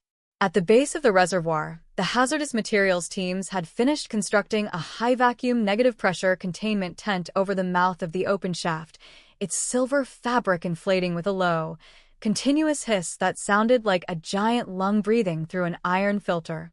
The automated environmental sniffing arrays were maintaining a zero-emission perimeter around the crater, their digital sensors tracking the parts per billion concentration of trichloroethylene and mercuric vapor to ensure that the chemical leak inside the secondary stratum did not clear the walls of the trench. The technicians moved through the airlocks in pairs, their white protective suits illuminated by the harsh blue glare of the high-output mobile floodlights, looking like industrial divers descending into an ocean of old grease and buried shame. Dr. Kincaid remained inside the control module of the robotic manipulation units, her fingers executing the commands that guided the automated core drills through the secondary concrete barrier that sealed the 1950s logistics cases. The work was an exercise in absolute technical caution. The acoustic sensors were recording a continuous series of microseismic shifts within the surrounding limestone formations, a warning that the structural integrity of the old mine works had been severely compromised by nearly 50 years of continuous heavy transport vibrations along the highway overpass above. Every stroke of the drill was timed to match the frequency of the lateral earth movements, a mechanical choreography that turned the collection of evidence into a high-stakes surgical extraction where a single microsecond of miscalculation would trigger an absolute cave-in that would bury the truth forever beneath 10,000 tons of broken rock. The secondary drill has cleared the outer steel plating of the first military casing. Her voice came through the tactical channel, flat, steady, and completely stripped of any human color. The monitor screen on the commander's console showed the tip of the diamond-coated bit pulling back from a small, clean aperture in the dark green pane of the box, a thin stream of yellow, viscous oil draining into the vacuum retrieval cup below. The internal sensor array is identifying the primary chemical compound as stabilized liquid chemical agent, the exact military-grade batch configuration utilized during the classified industrial defense testing programs at the Old Valley Arsenal in 1958. Arthur's father didn't just dump paint runoff down here. He was leasing the subgrade infrastructure of this valley to the federal defense contractors as an unrecorded tactical disposal vault. The network goes all the way back to the beginning of the Cold War. The revelation was a final, devastating detonation inside the historical narrative of the state, an absolute realization that the entire valley had functioned as a continuous, administrative dumping ground for the lethal waste of both corporate development and military manufacturing for nearly 3 generations. The Oakhaven model of data-driven tracking had broken through the crust of a multi-tiered regional conspiracy that had used the cover of small-town respectability and civic progress to maintain a total monopoly over the dark spaces of the map. They weren't dealing with an old murder file anymore. They were excavating the literal sewer of the state's political and industrial history, a vertical stack of hidden crimes that had been sealed beneath the asphalt of the Reservoir Road to ensure that the citizens could continue to sleep, continue to work, and continue to pay their taxes in an absolute, engineered ignorance. Inside his maximum security cell, Arthur Pendleton did not request a copy of the new federal indictments. He sat on the edge of his steel cot with his hands flat on his knees, his eyes tracking the movement of a single insect along the seam of the reinforced concrete floor. He could hear the heavy, industrial vibration of the containment trucks clearing the main gate outside the facility, a sound he had anticipated since the night he watched the concrete mixers open their chutes into the darkness of the Glen in 1978. He had built his entire life on the assumption that if a secret is heavy enough, expensive enough, and buried beneath enough public infrastructure, the system will eventually choose to look away rather than pay the price of its exposure. But today, trapped within the cold, data-driven architecture of a modern forensic prosecution that didn't care about his name, his bank, or the solvency of his community, he was discovering that the truth is a nonlinear force, an active, pressurized engine that will eventually tear down every glass tower, every marble courthouse, and every multi-million-dollar suburban paradise to find the spot where the blood first met the stone.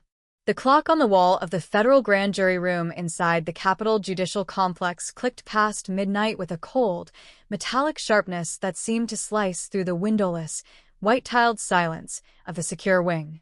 It was now June 18, 2026, and the legal framework surrounding the Oakhaven investigation had completely broken through the traditional boundaries of a historical cold case prosecution. The 23 grand jurors sat in steep, tiered rows, their faces illuminated by the pale, shadowless glare of digital document projectors that were rendering 48 years of municipal forgery, asset laundering, and coordinated execution into a flawless sequence of federal racketeering counts. In the center of the room, anchored to the stainless steel witness table under the unblinking beam of a high-intensity halogen array, sat Donald Greer, the unexpected witness whose terminal diagnosis had shattered the valley's longest-standing wall of silence. The 76-year-old former mining mechanic looked small inside his oversized hospital fleece, his hands permanently lined with old industrial grease, shaking slightly as he pulled a secondary microphone closer to his mouth. His voice was a flat, clinical rattle that carried no emotional inflection, no theatrical desire for drama, and no plea for personal absolution. He was simply reading from his own signed deposition, converting the visceral nightmare of November 12, 1978, into the definitive, unalterable language of a federal capital indictment. "We didn't use the standard entrance to the upper reservoir works," Greer stated, his knuckles turning white against the edge of the metal table. The Development Board's operations manager knew that the state police night shift patrol was scheduled to conduct a commercial vehicle checkpoint over on the interstate loop. He had the keys to the municipal storage compound behind the courthouse annex. "We backed the International Harvester truck directly into the maintenance bay where the concrete aggregates were staged for the carriage house courtyard restoration pour." David Vance's engineering log box was sitting on the front seat of the cab, its brass latch already broken open with a tire iron. There was exactly $412 in cash, and a stack of duplicate internal fuel logs inside. The logs were what mattered to Arthur Pendleton. He was sitting in his sedan out by the perimeter fence, watching the mixer drums turn through his rear-view mirror. He didn't step out into the rain. He just nodded his head when the truck cleared the gate, and that was the executive order. The transcript of his testimony was being routed through an encrypted fiber-optic pipeline to the Department of Justice in Washington, D.C., where a specialized task force on public corruption was using the data points to finalize a sweeping multi-state RICO indictment. The Oakhaven model of data-driven forensic mapping had turned the reservoir case into a total systemic demolition. Every single property deed, zoning variance, and municipal infrastructure bond issued by the County Planning Board since the late 70s was now legally classified as an ongoing overt act in furtherance of a lethal criminal enterprise, exposing the Valley's celebrated era of suburban modernization as a long-term corporate fraud. While Greer map-read the internal logistics of the conspiracy before the grand jury, a secondary tactical offensive was unfolding at an isolated, long-abandoned rail spur 4 miles north of the reservoir perimeter. Federal agents from the Environmental Protection Agency's Criminal Enforcement Division, backed by tactical operators from the Marshal Service, had used hydraulic cutters to breach the gates of a secure storage facility that had been registered under an obsolete timber clearance alias since 1979. They weren't hunting for archival paper files or digital hard drives anymore. They were excavating the physical logistics cache of the 1978 illegal deep well drilling and toxic waste injection operations. Using heavy industrial cranes, The recovery teams extracted 42 sealed, stainless steel core sample cylinders from the back of the dark concrete bays, the internal atmosphere of the facility thick with the scent of wet soot, rotted canvas, and the unmistakable, sweet-sour chemical sting of unrefined industrial chemicals that had sweated through the rubber gaskets of the storage valves over nearly 5 decades. When the technicians tapped the first cylinder with a digital pressure gauge, the internal sensors registered a dangerous concentration of trichloroethylene and volatile organic compounds, a concentrated chemical time capsule that matched the exact molecular signature David Vance had documented in his oilskin ledger hours before his erasure. The web of evidence was now an absolute, bulletproof wall of physical, chemical, and digital data that left the defensive strategies of the Valley's remaining elite completely paralyzed. By 3 a.m., the federal task force had initiated a secondary wave of high-priority arrests that targeted 8 retired executives from the Regional Transit Commission and 3 former directors of the State Environmental Compliance Board, men who had spent their winters in private country clubs and their summers on luxury yachts, believing that their connection to the old political machine would protect them from the consequences of their youth forever. But as the transit chains clicked around their age-spotted wrists, their faces showed the same vacant, recognized hollow that the master engineer had displayed when the flashbangs breached his foyer, the look of men who knew that the timer they had set in 1978 had finally run down to zero. The Chandong Tom Ly within the community of Oakhaven had reached a stage of total, paralyzed silence. The morning editions of the digital news loops had gone live with the transcripts of Greer's grand jury testimony within 15 minutes of its verification, the image of the old mechanic explaining the murder of a 19-year-old engineering student as a necessary corporate alignment, triggering a collective state of shock among the residents. The people who had lived for nearly 50 years under the illusion that their valley was a clean, traditional model of post-industrial success were now forcing themselves to look at the elegant marble plazas, the high-speed transit terminals, and the glittering glass skyscrapers with a sense of deep, visceral revulsion, realizing that every step they took through the commercial center was an insult to a hidden grave, a walk over the bones of a young man who had tried to save their children from the toxic residue of the very buildings they worked in every day. The cross-examination of the historic tax rolls from 1979 provided the missing operational component that unified the financial prosecution with the homicide file. The federal tracking matrices were rendering a timeline that showed how the profits from the illegal chemical disposal contracts were distributed directly into the capitalization funds of 3 independent real estate corporations managed by Pendleton's associates. These entities were the primary vehicles used to acquire the residential properties surrounding the Reservoir Road immediately after the neighborhood panic reached its peak in the summer of 1980. The mechanism of the conspiracy was clear. They had used a capital crime to create an administrative void, then weaponized that void to execute a multi-million-dollar land acquisition pattern that completely reshaped the socioeconomic demographics of the historic utility district. By 4:30 a.m., the logistical scope of the federal operation had expanded to include the systematic inspection of 4 separate water filtration plants located along the lower reaches of the Valley Aquifer. Technicians from the State Department of Health, operating under armed federal protection, were deploying advanced gas chromatography arrays to verify that the localized microfractures identified by Dr. Kincaid inside the lower mine shaft had not already allowed the toxic chemical plumes to breach the secondary municipal intake valves. The results appearing on the field monitors were stable for the moment, but the warning indicators remained active, an electronic reminder that the physical parameters of Arthur Pendleton's crime were still dynamic, still dangerous, and completely indifferent to the decades that had passed since he locked the vault. The legal defense team representing the surviving members of the 1978 Development Board spent the early hours of the morning locked inside an emergency session at a corporate law office downtown. Their original strategy, a multi-layered defense based on procedural delays, constitutional challenges to the genetic genealogy tracking, and the expiration of state statutory limits, had been completely destroyed by the introduction of the federal RICO framework and the physical recovery of the chemical core cylinders. They were no longer discussing how to clear their clients' reputations in front of a local jury, They were debating who would be the first to sign a comprehensive immunity agreement in exchange for delivering their personal correspondence logs and encrypted ledger keys to the U.S. attorney before the morning court session commenced. Outside the security cordons on the Reservoir Road, the silence of the historic district was absolute, a heavy, unmoving quiet that felt like the atmosphere of an abandoned archaeological site rather than a live urban neighborhood. The local residents who had lived for decades next to the stone estate stood on their porches in small, silent clusters, their faces pale under the flickering yellow glow of the street lamps as they watched the heavy vacuum extraction trucks line up along the curb. They were a community that had been stripped of its illusions in the span of 24 hours, forced to realize that their property values, their historical prestige, and their entire sense of civic safety were the synthetic products of an execution that had been buried right behind their gardens. Inside the forensic laboratory, Dr. Kincaid had completed the primary osteological survey of the remains from the tool vault, her notes rendering onto the secure state server in a series of clinical, non-negotiable data packets.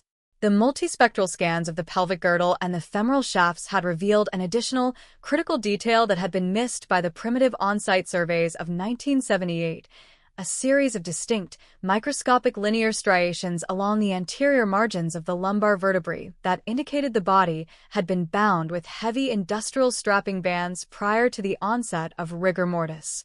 This confirmation established the elements of kidnapping and premeditation beyond any reasonable legal doubt, providing the federal prosecutors with the necessary structural links to seek the maximum penalties under the provisions of the federal racketeering and corporate homicide statutes. The alignment of the physical, digital, and chemical data points was now so absolute that the state attorney general issued a formal press statement at 5:45 a.m., announcing that the state would not accept any plea negotiations or sentence reductions for Arthur Pendleton or any co-conspirator who had held an executive office within the 1978 municipal planning apparatus. The statement was a final, bureaucratic hammer blow that sealed the fate of the Valley's old guard, confirming that the system was moving with an automatic, mathematical velocity that would continue to crush every administrative barrier, every financial shield, and every family name until the last pocket of concrete had been cleared and the final ledger had been balanced in the light of day.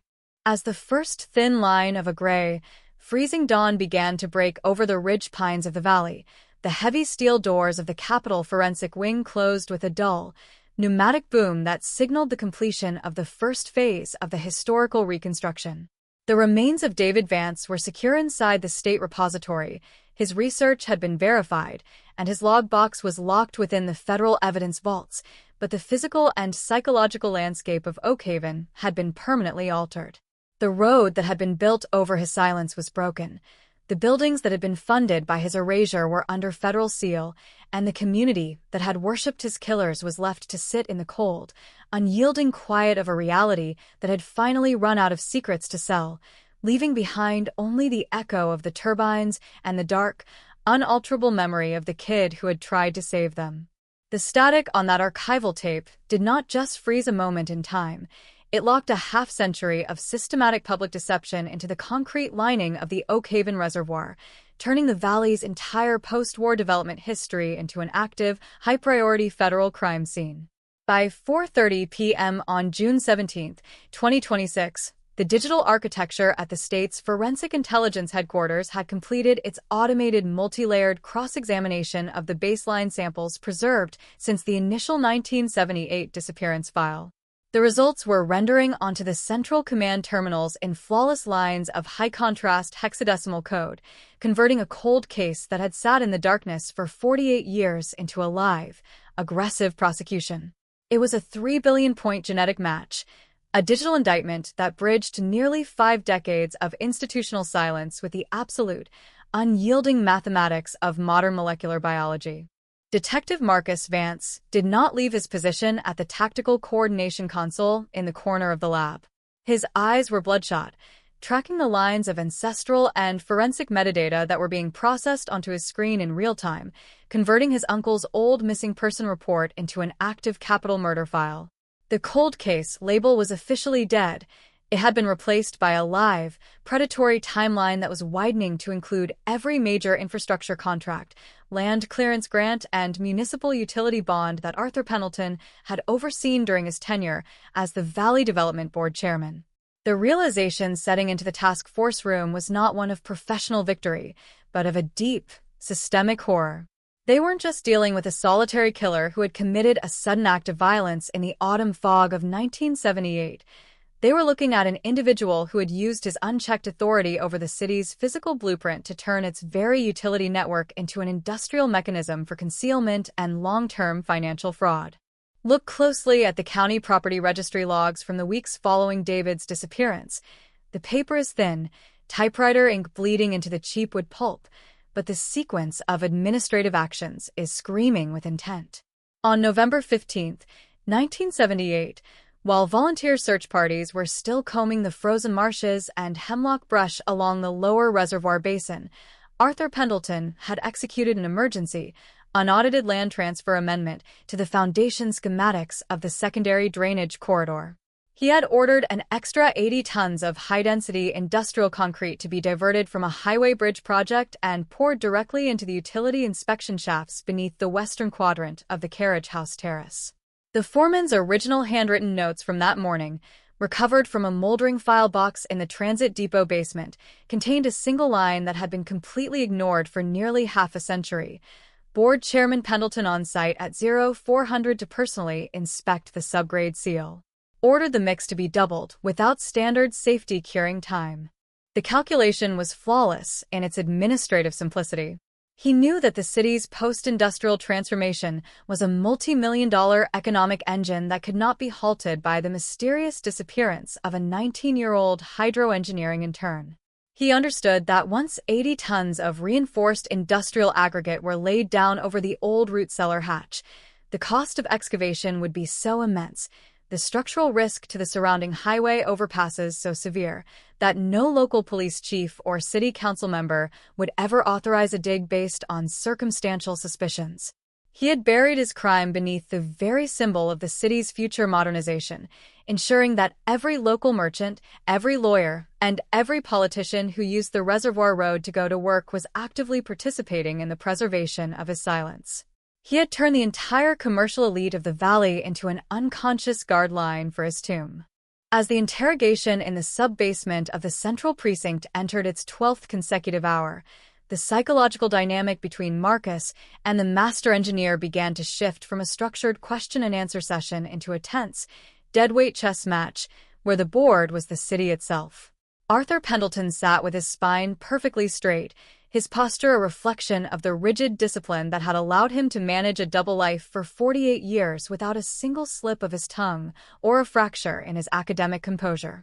He had replaced his velvet slippers with standard-issue orange detention slip-ons, but he wore his jumpsuit as if it were a tailored academic robe, his hands folded neatly over his knee in a gesture of calm, authoritative patience that felt like an active insult to the memory of the young man he had destroyed. "You're looking at the wrong map, Marcus," Pendleton said, his voice dropping into that smooth, grandfatherly cadence that had lulled 3 separate generations of municipal task forces into absolute compliance during his career. "You think of the reservoir as a flat surface, a decorative skin over the dirt. But to an engineer, a city is a living vertical stack of pressures, voids, and conduits. If you change one variable at the bottom, the entire structure adjusts to hold the weight." David wasn't an enemy of this family.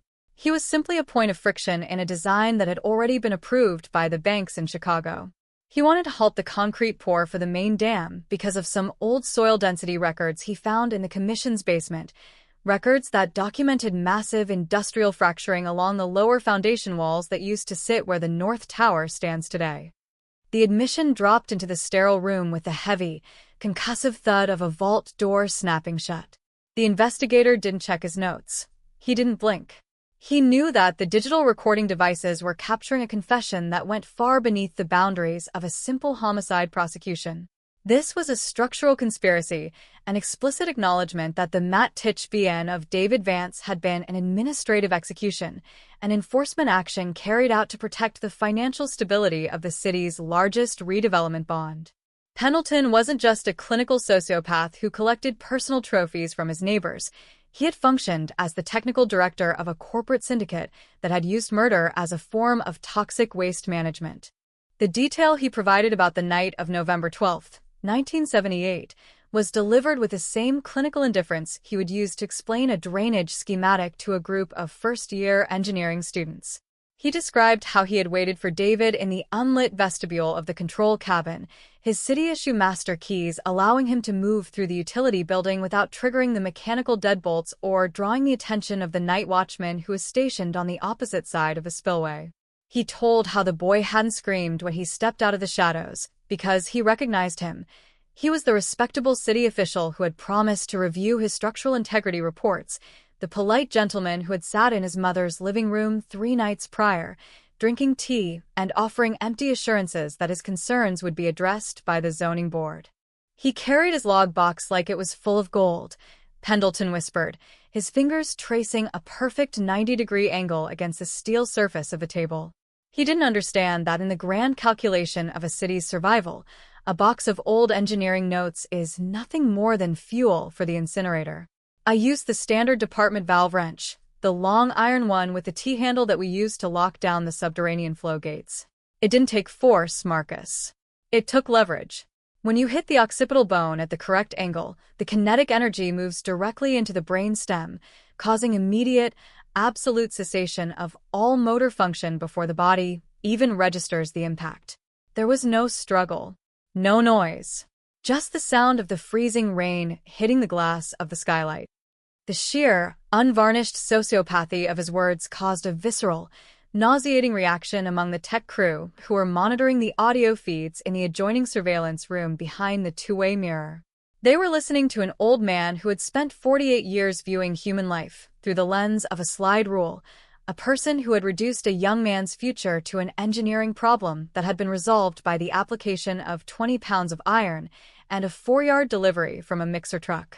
He went on to describe the transport process, the way he had utilized the city's abandoned freight subways, the unmapped, subterranean tracks that ran directly beneath the old industrial district, to move the body from the control cabin to the carriage house excavation site without ever coming to the surface or entering the frame of a street-level patrol officer.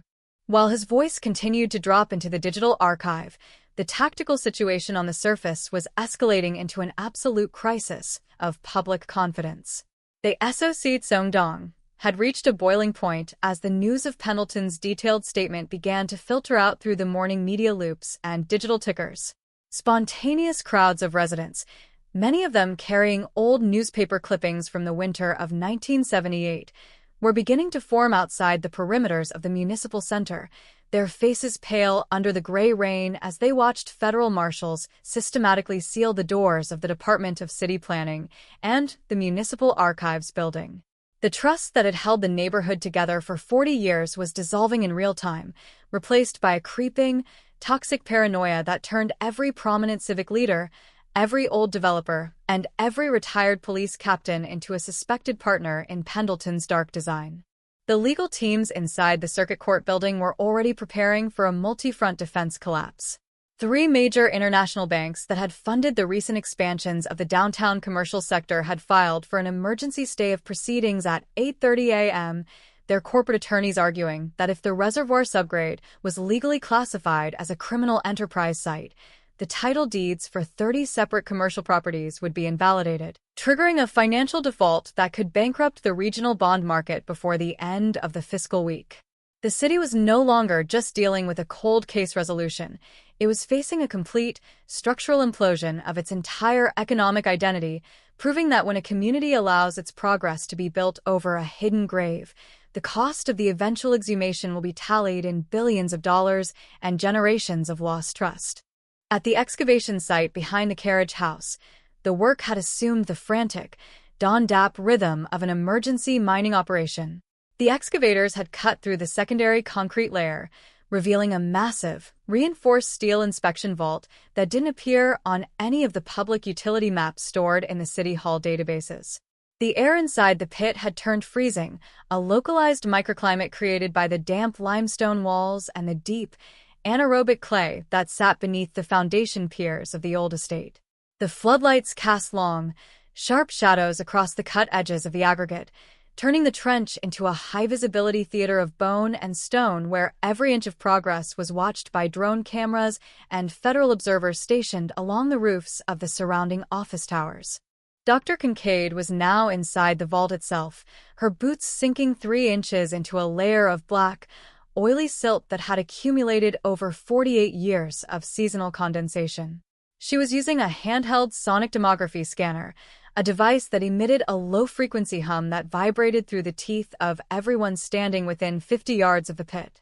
The screen on her handheld monitor was rendering a high-contrast digital silhouette, not a scatter of disconnected fragments, but a perfectly intact human shape, its arms crossed over its chest, its legs extended within a narrow, concrete-walled chamber that had been engineered directly into the structural footings of the carriage house courtyard. "He built a sarcophagus," she said, her voice crackling through the tactical intercom channel with a cold, clear finality that brought an absolute silence over the construction crew. "This isn't a panicked disposal site. It's a deliberate architectural element." He designed the utility loop to curve around this specific vault, using the building's own heating lines to maintain a constant, dry temperature that would prevent the decomposition gases from venting into the public ventilation shafts. He didn't just hide him, he integrated him into the mechanical structure of the utility center. The revelation was an absolute shockwave, a Chandong-hin-su that stripped away the last remaining shreds of Pendleton's public reputation, revealing him not merely as a killer, but as an institutional monster who had treated the body of his victim as a structural component of his masterpiece. The photographs from the interior of the vault were delivered to the federal prosecutor's field office at 10:15 a.m., triggering the immediate issuance of a secondary wave of arrest warrants that targeted 4 retired executives from the original construction corporation, men who had signed off on the unaudited concrete deliveries on the morning of November 13, 1978. The dragnet was expanding with an unstoppable, mechanical momentum, pulling the old guard of the city's development elite out of their country clubs and waterfront estates and dragging them into the harsh, white light of the federal detention facility. They weren't being treated as respectable citizens who had made an old mistake.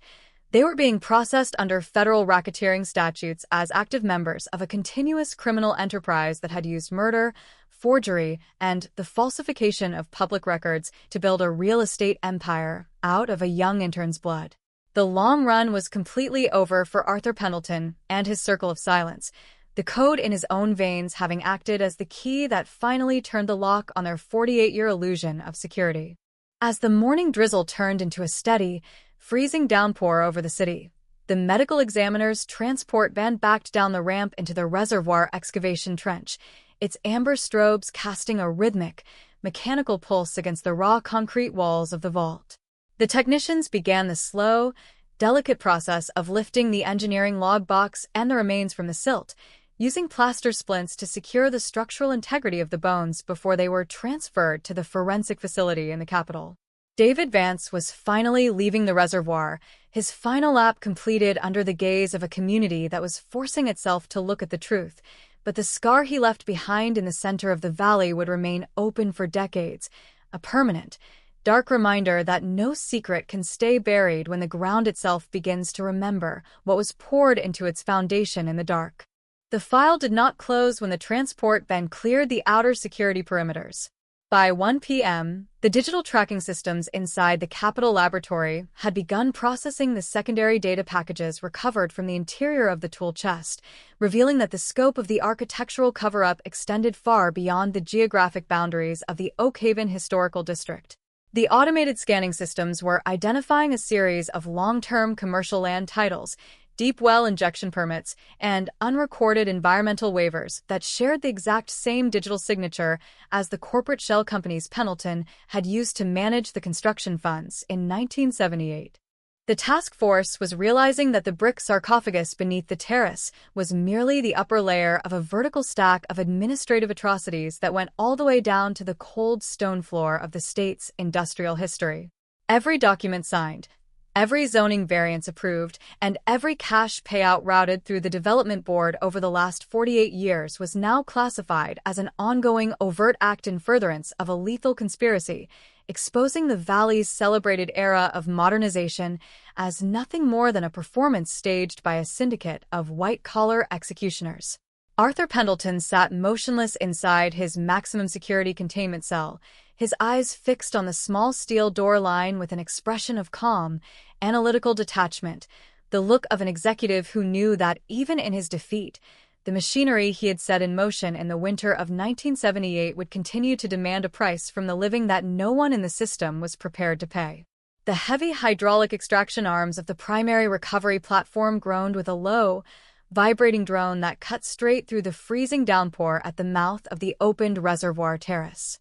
The digital time indicator on the tactical command console inside the primary forensics trailer flickered steadily as the system registered the coordinate, 11:42 p.m. on June 17, 2026. This was the precise minute, calculated across 48 years of administrative and chronological tracking, that matched the absolute cessation of David Vance's biological signatures in the late autumn of 1978. The air trapped between the granite retaining walls of the estate had transformed from a standard wet mist into a pressurized, toxic fog of pulverized limestone aggregate, chemical vapors from ancient industrial runoffs, and the sharp scent of decaying oilskin paper. The excavation was no longer a cautious forensic dig.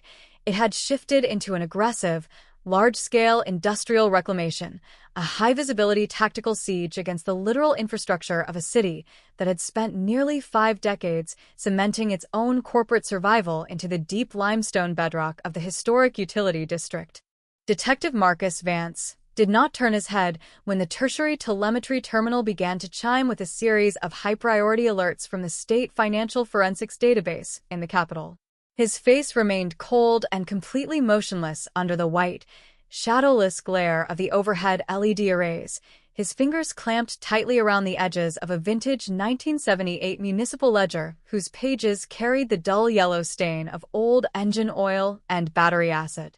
On the center monitor, the data-driven spatial map of the Oakhaven Reservoir District was updating in real time, its borders bleeding high-contrast crimson as the federal asset forfeiture mainframe systematically isolated, froze, and seized the personal investment portfolios of every surviving director of the Valley Development Board. The cold case label had been entirely incinerated by the absolute velocity of the documentation. What lay before the task force was an active, unyielding corporate racketeering prosecution that was dismantling the economic foundation of the town block by block. Look closely at the engineering manifests from the morning of Wednesday, November 13, 1978.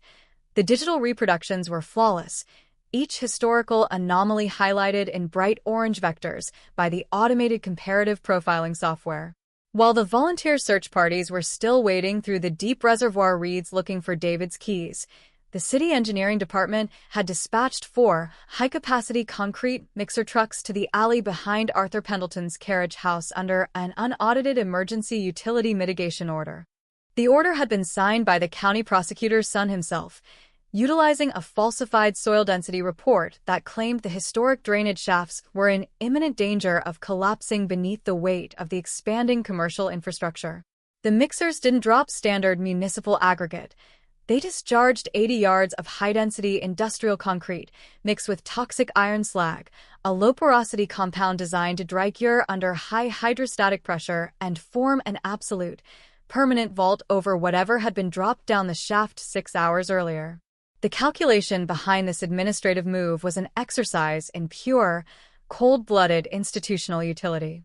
Pendleton and his political allies inside the city hall understood that the modern history of the valley was being written by the commercial development banks that funded the downtown revitalization project. By using a state-backed public safety order to seal the primary forensic site before an official capital homicide investigation could even be authorized by the state police, they had effectively turned the infrastructure of the community into a continuous mechanism of obstruction. They had buried the evidence beneath a layer of civic progress, ensuring that every local merchant who took out a business loan to purchase a historic storefront along the Reservoir Road was unconsciously underwriting the security of an administrative execution. In the secure detention module of the Capitol complex, the tactical isolation of the suspect had reached a state of total psychological attrition. Arthur Pendleton sat perfectly still in the center of the windowless holding room, his thin wrists cuffed to the heavy iron anchor ring welded directly into the steel table, his cashmere cardigan cuffs dusted with the white plaster particles from his broken veranda wall. He did not look at the high-definition digital scans of his vintage 1974 International Harvester truck that were pinned to the display monitor 3 inches from his face.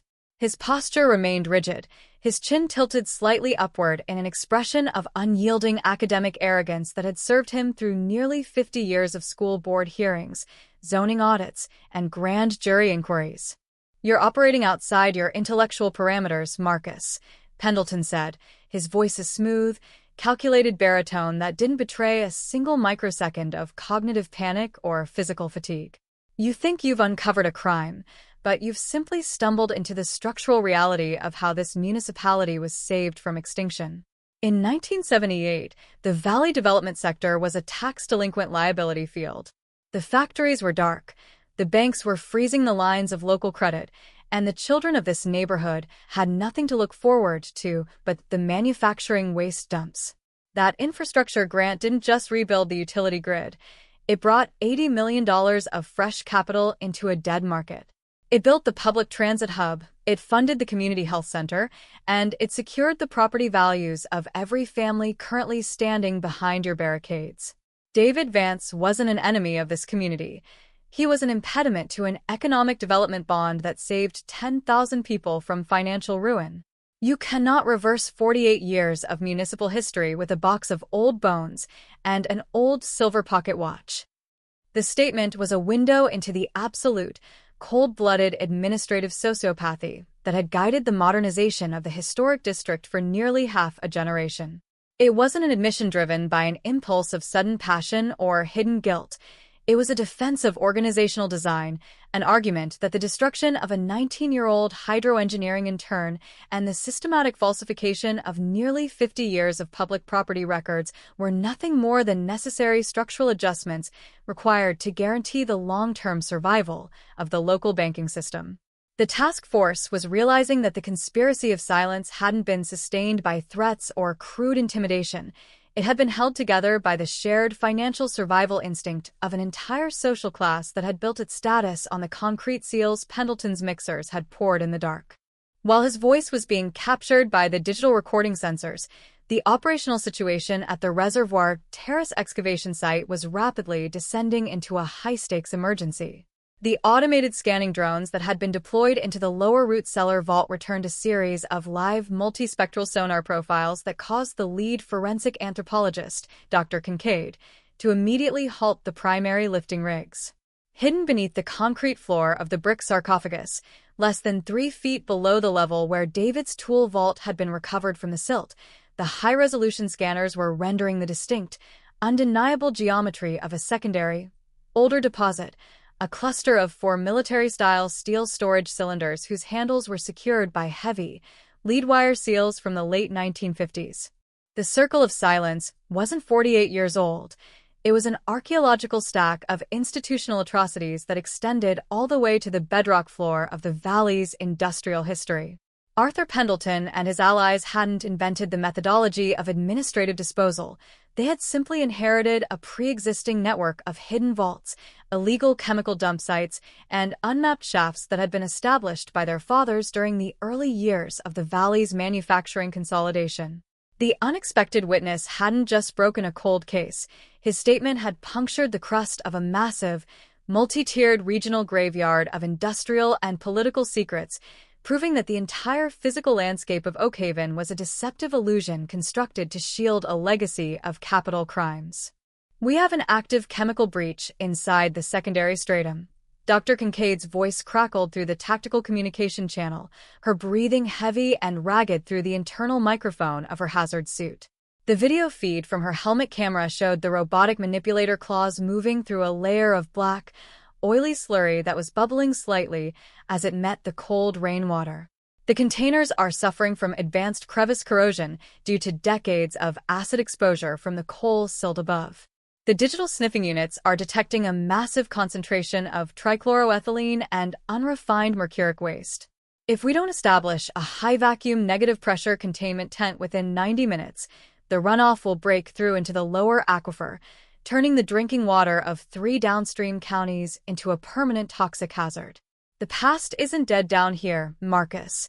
It's an active, pressurized machine that is still actively fighting back against the light. The news of the chemical contamination hit the state capitol like a high-velocity physical blow, triggering the immediate activation of the emergency management protocols and the deployment of specialized environmental remediation units from the federal laboratories under armed martial escort. The Oak Haven model of forensic investigation was no longer just an archival success or a historical tragedy. It had been transformed into an immediate, high-priority public safety crisis that threatened to paralyze the infrastructure of the entire Valley Corridor. The roadblocks along the Reservoir Highway were widened to 5 miles, the local airspace closed to civilian drones, and the low, rhythmic scream of the civil defense warning sirens began to echo across the empty streets of the commercial subdivisions. The Chandong Xa Hoi within the community had reached a stage of total, paralyzed silence. The morning digital news loops had transitioned from reporting on an old murder arrest into an uninterrupted, high-priority broadcast of a regional security emergency. The residents who had lived for decades under the assumption that their valley was a clean, traditional model of suburban development were now forcing themselves to watch the live video feeds of tactical hazmat teams deploying containment barriers around the old stone estate.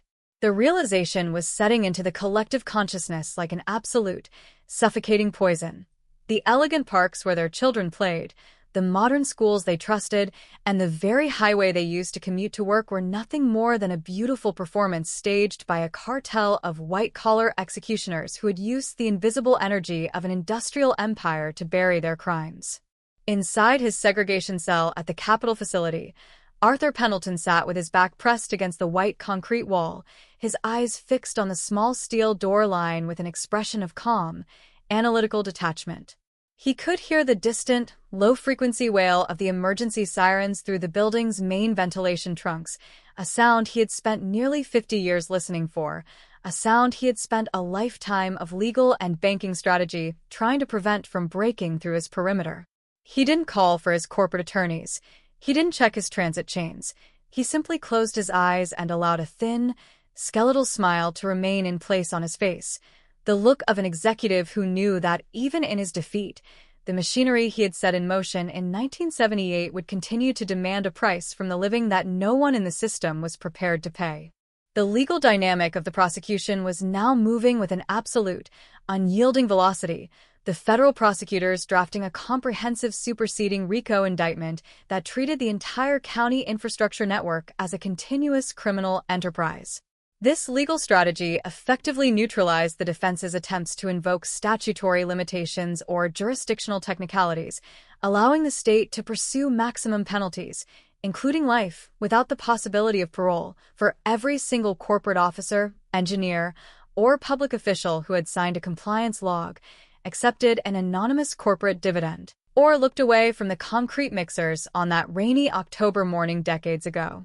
As the gray light of another winter evening began to fade into the thick, freezing fog of the Glen, the long convoy of hazardous materials containment vehicles moved out of the Central Plaza Center, their massive tires throwing up a fine spray of white concrete dust that coated the wet leaves of the hemlock trees along the ridge verges like a layer of gray salt. The long run through the dark spaces of the map was officially over for David Vance, his bones resting in a sterile tray inside the Capitol Laboratory, his identity restored, and his black register logs converted into an absolute legal weapon against the men who had erased him. But for the city that had built its wealth on his silence, the concrete was still coming apart, the vaults were still opening, and the graves were still breathing their long-delayed secrets out into the cold, blinding light of a day that had finally run out of space to hide the truth. The operational acceleration was absolute. By midnight, the specialized core drilling platforms had broken through the primary structural ring of the second military storage cylinder. The internal optics feed, transmitted through a reinforced glass conduit to the monitoring van, revealed that the casing held exactly 14 gallons of stabilized liquid chemical components, materials that had been cleared from the official industrial inventories during the strategic infrastructure reorganizations of 1961, but had been rerouted to the valley under a sequence of unaudited municipal disposal permits. The historical connection was verified within seconds by the federal archiving team. The permits carried the verified authorization signature of Arthur Pendleton's grandfather, revealing that the lineage of civic leadership in Oak Haven was actually a multi-generational management apparatus for industrial concealment. The legal strategy developed by the U.S. Attorney's Field Office was designed to utilize this chronological depth as a mechanism for total asset liquidation. Under the emergency provisions of the Federal Contaminated Land Act and the RICO statutes, the prosecution filed a sweeping corporate asset freeze that targeted the commercial holdings of 42 separate real estate development firms across 3 states. The indictment argued that because the initial financial capital of the Oak Haven Valley Development Board had been directly derived from the processing fees paid by the industrial manufacturing plants to use the subsurface mine workings as an unrecorded toxic vault, every dollar generated by the subsequent commercial redevelopments along the reservoir corridor was legally classified as the direct proceeds of a continuous capital conspiracy. The economic fallout inside the valley was immediate and absolute, causing the regional credit markets to seize up before the opening bell of the morning trade. 3 major local mortgage institutions were placed into immediate federal receivership after their compliance databases identified an unbroken matrix of non-disclosure clauses that tied the title deeds of the suburban subdivisions to the unrecorded environmental liability waivers signed by Pendleton in the winter of 1978. The most valuable commercial acreage in the county had been turned into a frozen forensic field, its modern buildings empty, its infrastructure locked, and its corporate offices sealed by armed marshals who were systematically executing search warrants against the private files of the town's ruling elite. At the courtyard site, the technical crews were working inside a pressurized negative pressure containment structure that had been erected over the open pit, the silver fabric of the tent inflating with a continuous, low hiss from the air filtration engines. The technicians moved through the decontamination airlocks in pairs, their white positive pressure suits reflecting the harsh, blue glare of the mobile floodlight towers as they deployed the lead-lined extraction jackets around the remaining military containers. The acoustic array sensors were recording a steady pattern of minor earth movements within the surrounding limestone walls, a warning that the structural integrity of the entire block had been severely compromised by nearly 50 years of continuous heavy commercial transport vibrations along the reservoir highway overpass above. Dr. Kincaid remained inside the command pod of the robotic manipulation units, her fingers adjusting the joysticks that guided the high-vacuum retrieval claws through the soft mud of the lower mine stratum. Every single mechanical movement had to be synchronized with the seismic frequency data coming from the bedrock monitors, a complex, slow-motion choreography where a single microsecond of physical error would trigger a major structural cave-in that would collapse the surrounding financial towers and bury the remaining evidence forever beneath 10,000 tons of pulverized masonry. The structural load on the primary shoring jackets has reached 94% of maximum capacity. Her voice came through the tactical audio link, flat, clinical, and completely stripped of any human color. On the primary monitoring screen, the robotic claws were slowly closing around the neck of the final lead-shielded cylinder, lifting it out of the limestone matrix inch by inch while a fine stream of yellow, viscous chemical runoff was captured by the high-pressure vacuum extraction tube below. The internal sensors are recording a critical drop in subsurface stability along the north foundation pier. We are clearing the final logistics cache now, but the ground is moving faster than our computers can recalculate the structural margins. The past is giving up its dead, Marcus, but it's trying to bring the whole street down into the pit with it. The news of the imminent structural failure hit the Central Precinct Command post like a physical blow, triggering the immediate execution of a mandatory evacuation order for every building within a 300-yard radius of the courtyard site. The empty avenues of the historic district were suddenly filled with the red and blue strobes of hundreds of federal response vehicles, their sirens combining with the steady, automated wail of the civil defense network to create a continuous wall of mechanical sound that shattered the final remaining illusions of peace in Oak Haven. The town was no longer a living, self-sustaining community. It had been legally reclassified as an active federal disaster zone, its progress halted, its records seized, and its history exposed as a long-term performance staged by a syndicate of white-collar executioners who had used the absolute respectability of their positions to build an empire out of hidden tombs. Inside his maximum security containment cell at the Capitol complex, Arthur Pendleton did not look at the text of the superseding indictments that had been placed on the stainless steel ledge of his door. He sat motionless on the edge of his bunk, his eyes tracking the slow movement of a condensation drop running down the seam of the reinforced concrete wall across from his bars. He could hear the high-frequency vibration of the hazardous materials transport trucks clearing the outer gates of the facility, a sound he had anticipated since the night he watched the concrete mixers discharge their drums into the darkness behind his carriage house in 1978.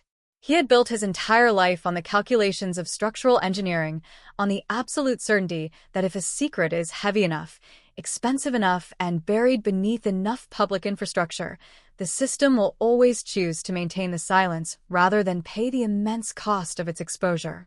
But today, trapped within the cold, data-driven architecture of a modern forensic prosecution that didn't care about his lineage, his academic standing, or the economic stability of his community, he was discovering that the truth is not a static variable to be balanced on a spreadsheet. It was an active, pressurized engine, a nonlinear force that would eventually rip through every layer of concrete, tear down every historic facade, and destroy every multi-million-dollar suburban paradise to find the exact spot where the blood had met the stone. The long run through the dark spaces of the map was officially over for the master engineer, his name recorded in the federal registries as an institutional monster, his identity reduced to a case file number, and his family's legacy erased from the history of the valley. As the gray light of another winter morning began to filter through the iron bars of his cell window, the air inside felt as cold and final as the limestone vault below, leaving nothing but the echo of the sirens and the cold, unalterable certainty that no secret can ever stay buried once the earth decides to speak. The dynamic of the investigation had shifted irrevocably away from an excavation of a static grave into a structural crisis that threatened the physical existence of the historic town core itself.